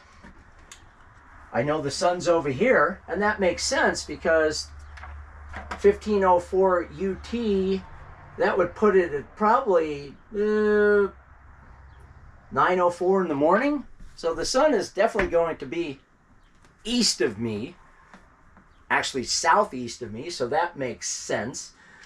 And if you come here to the actual GHA, 43 degrees, that's basically east of me. But I've got this line. Here's the sun, Here's my ZN line, my azimuth line. And remember, we said that because HC was greater, we were away 17 nautical miles, meaning we are away from the sun along this line 17 nautical miles. So I find my 17 nautical miles, I put on the AP, I go away from the sun. If HO were bigger, I'd be going towards the sun.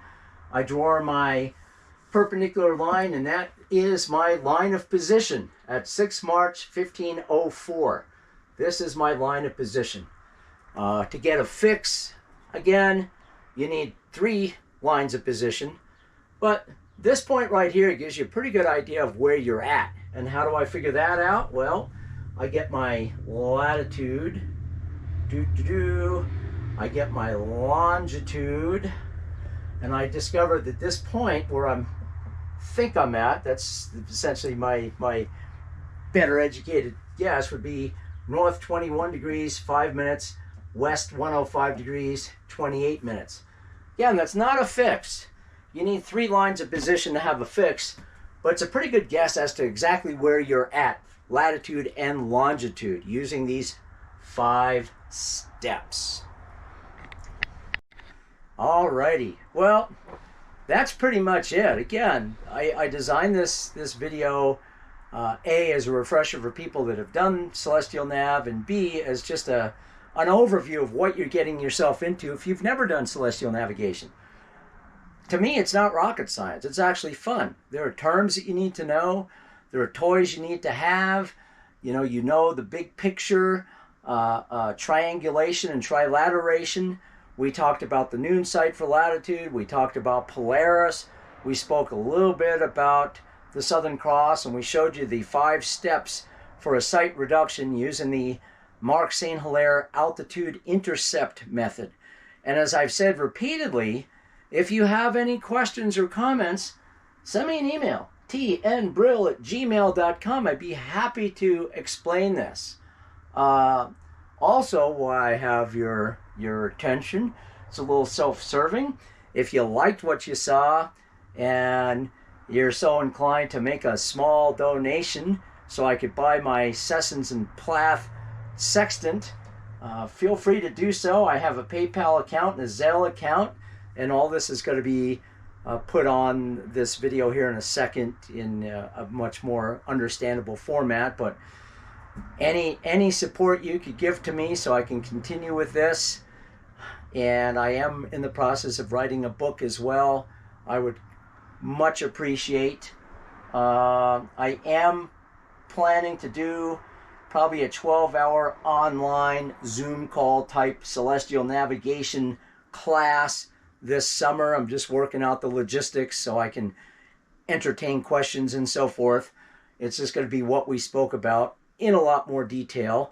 So if you're at all interested in that, please send me your name and information to my email. Again, tnbrill@gmail.com, so I could put you on the list and let you know. But that will probably happen sometime later this summer. So if you're interested in pursuing this and can't get to a class, we could do one online. And finally, I'd like to dedicate this video to my son, Cody, who was killed in March in a motorcycle accident. He was a great kid, and I'm sure he's navigating in the stars. I loved you, Cody. Anyways, thanks for watching. Send me an email, and I hope to see you in the class.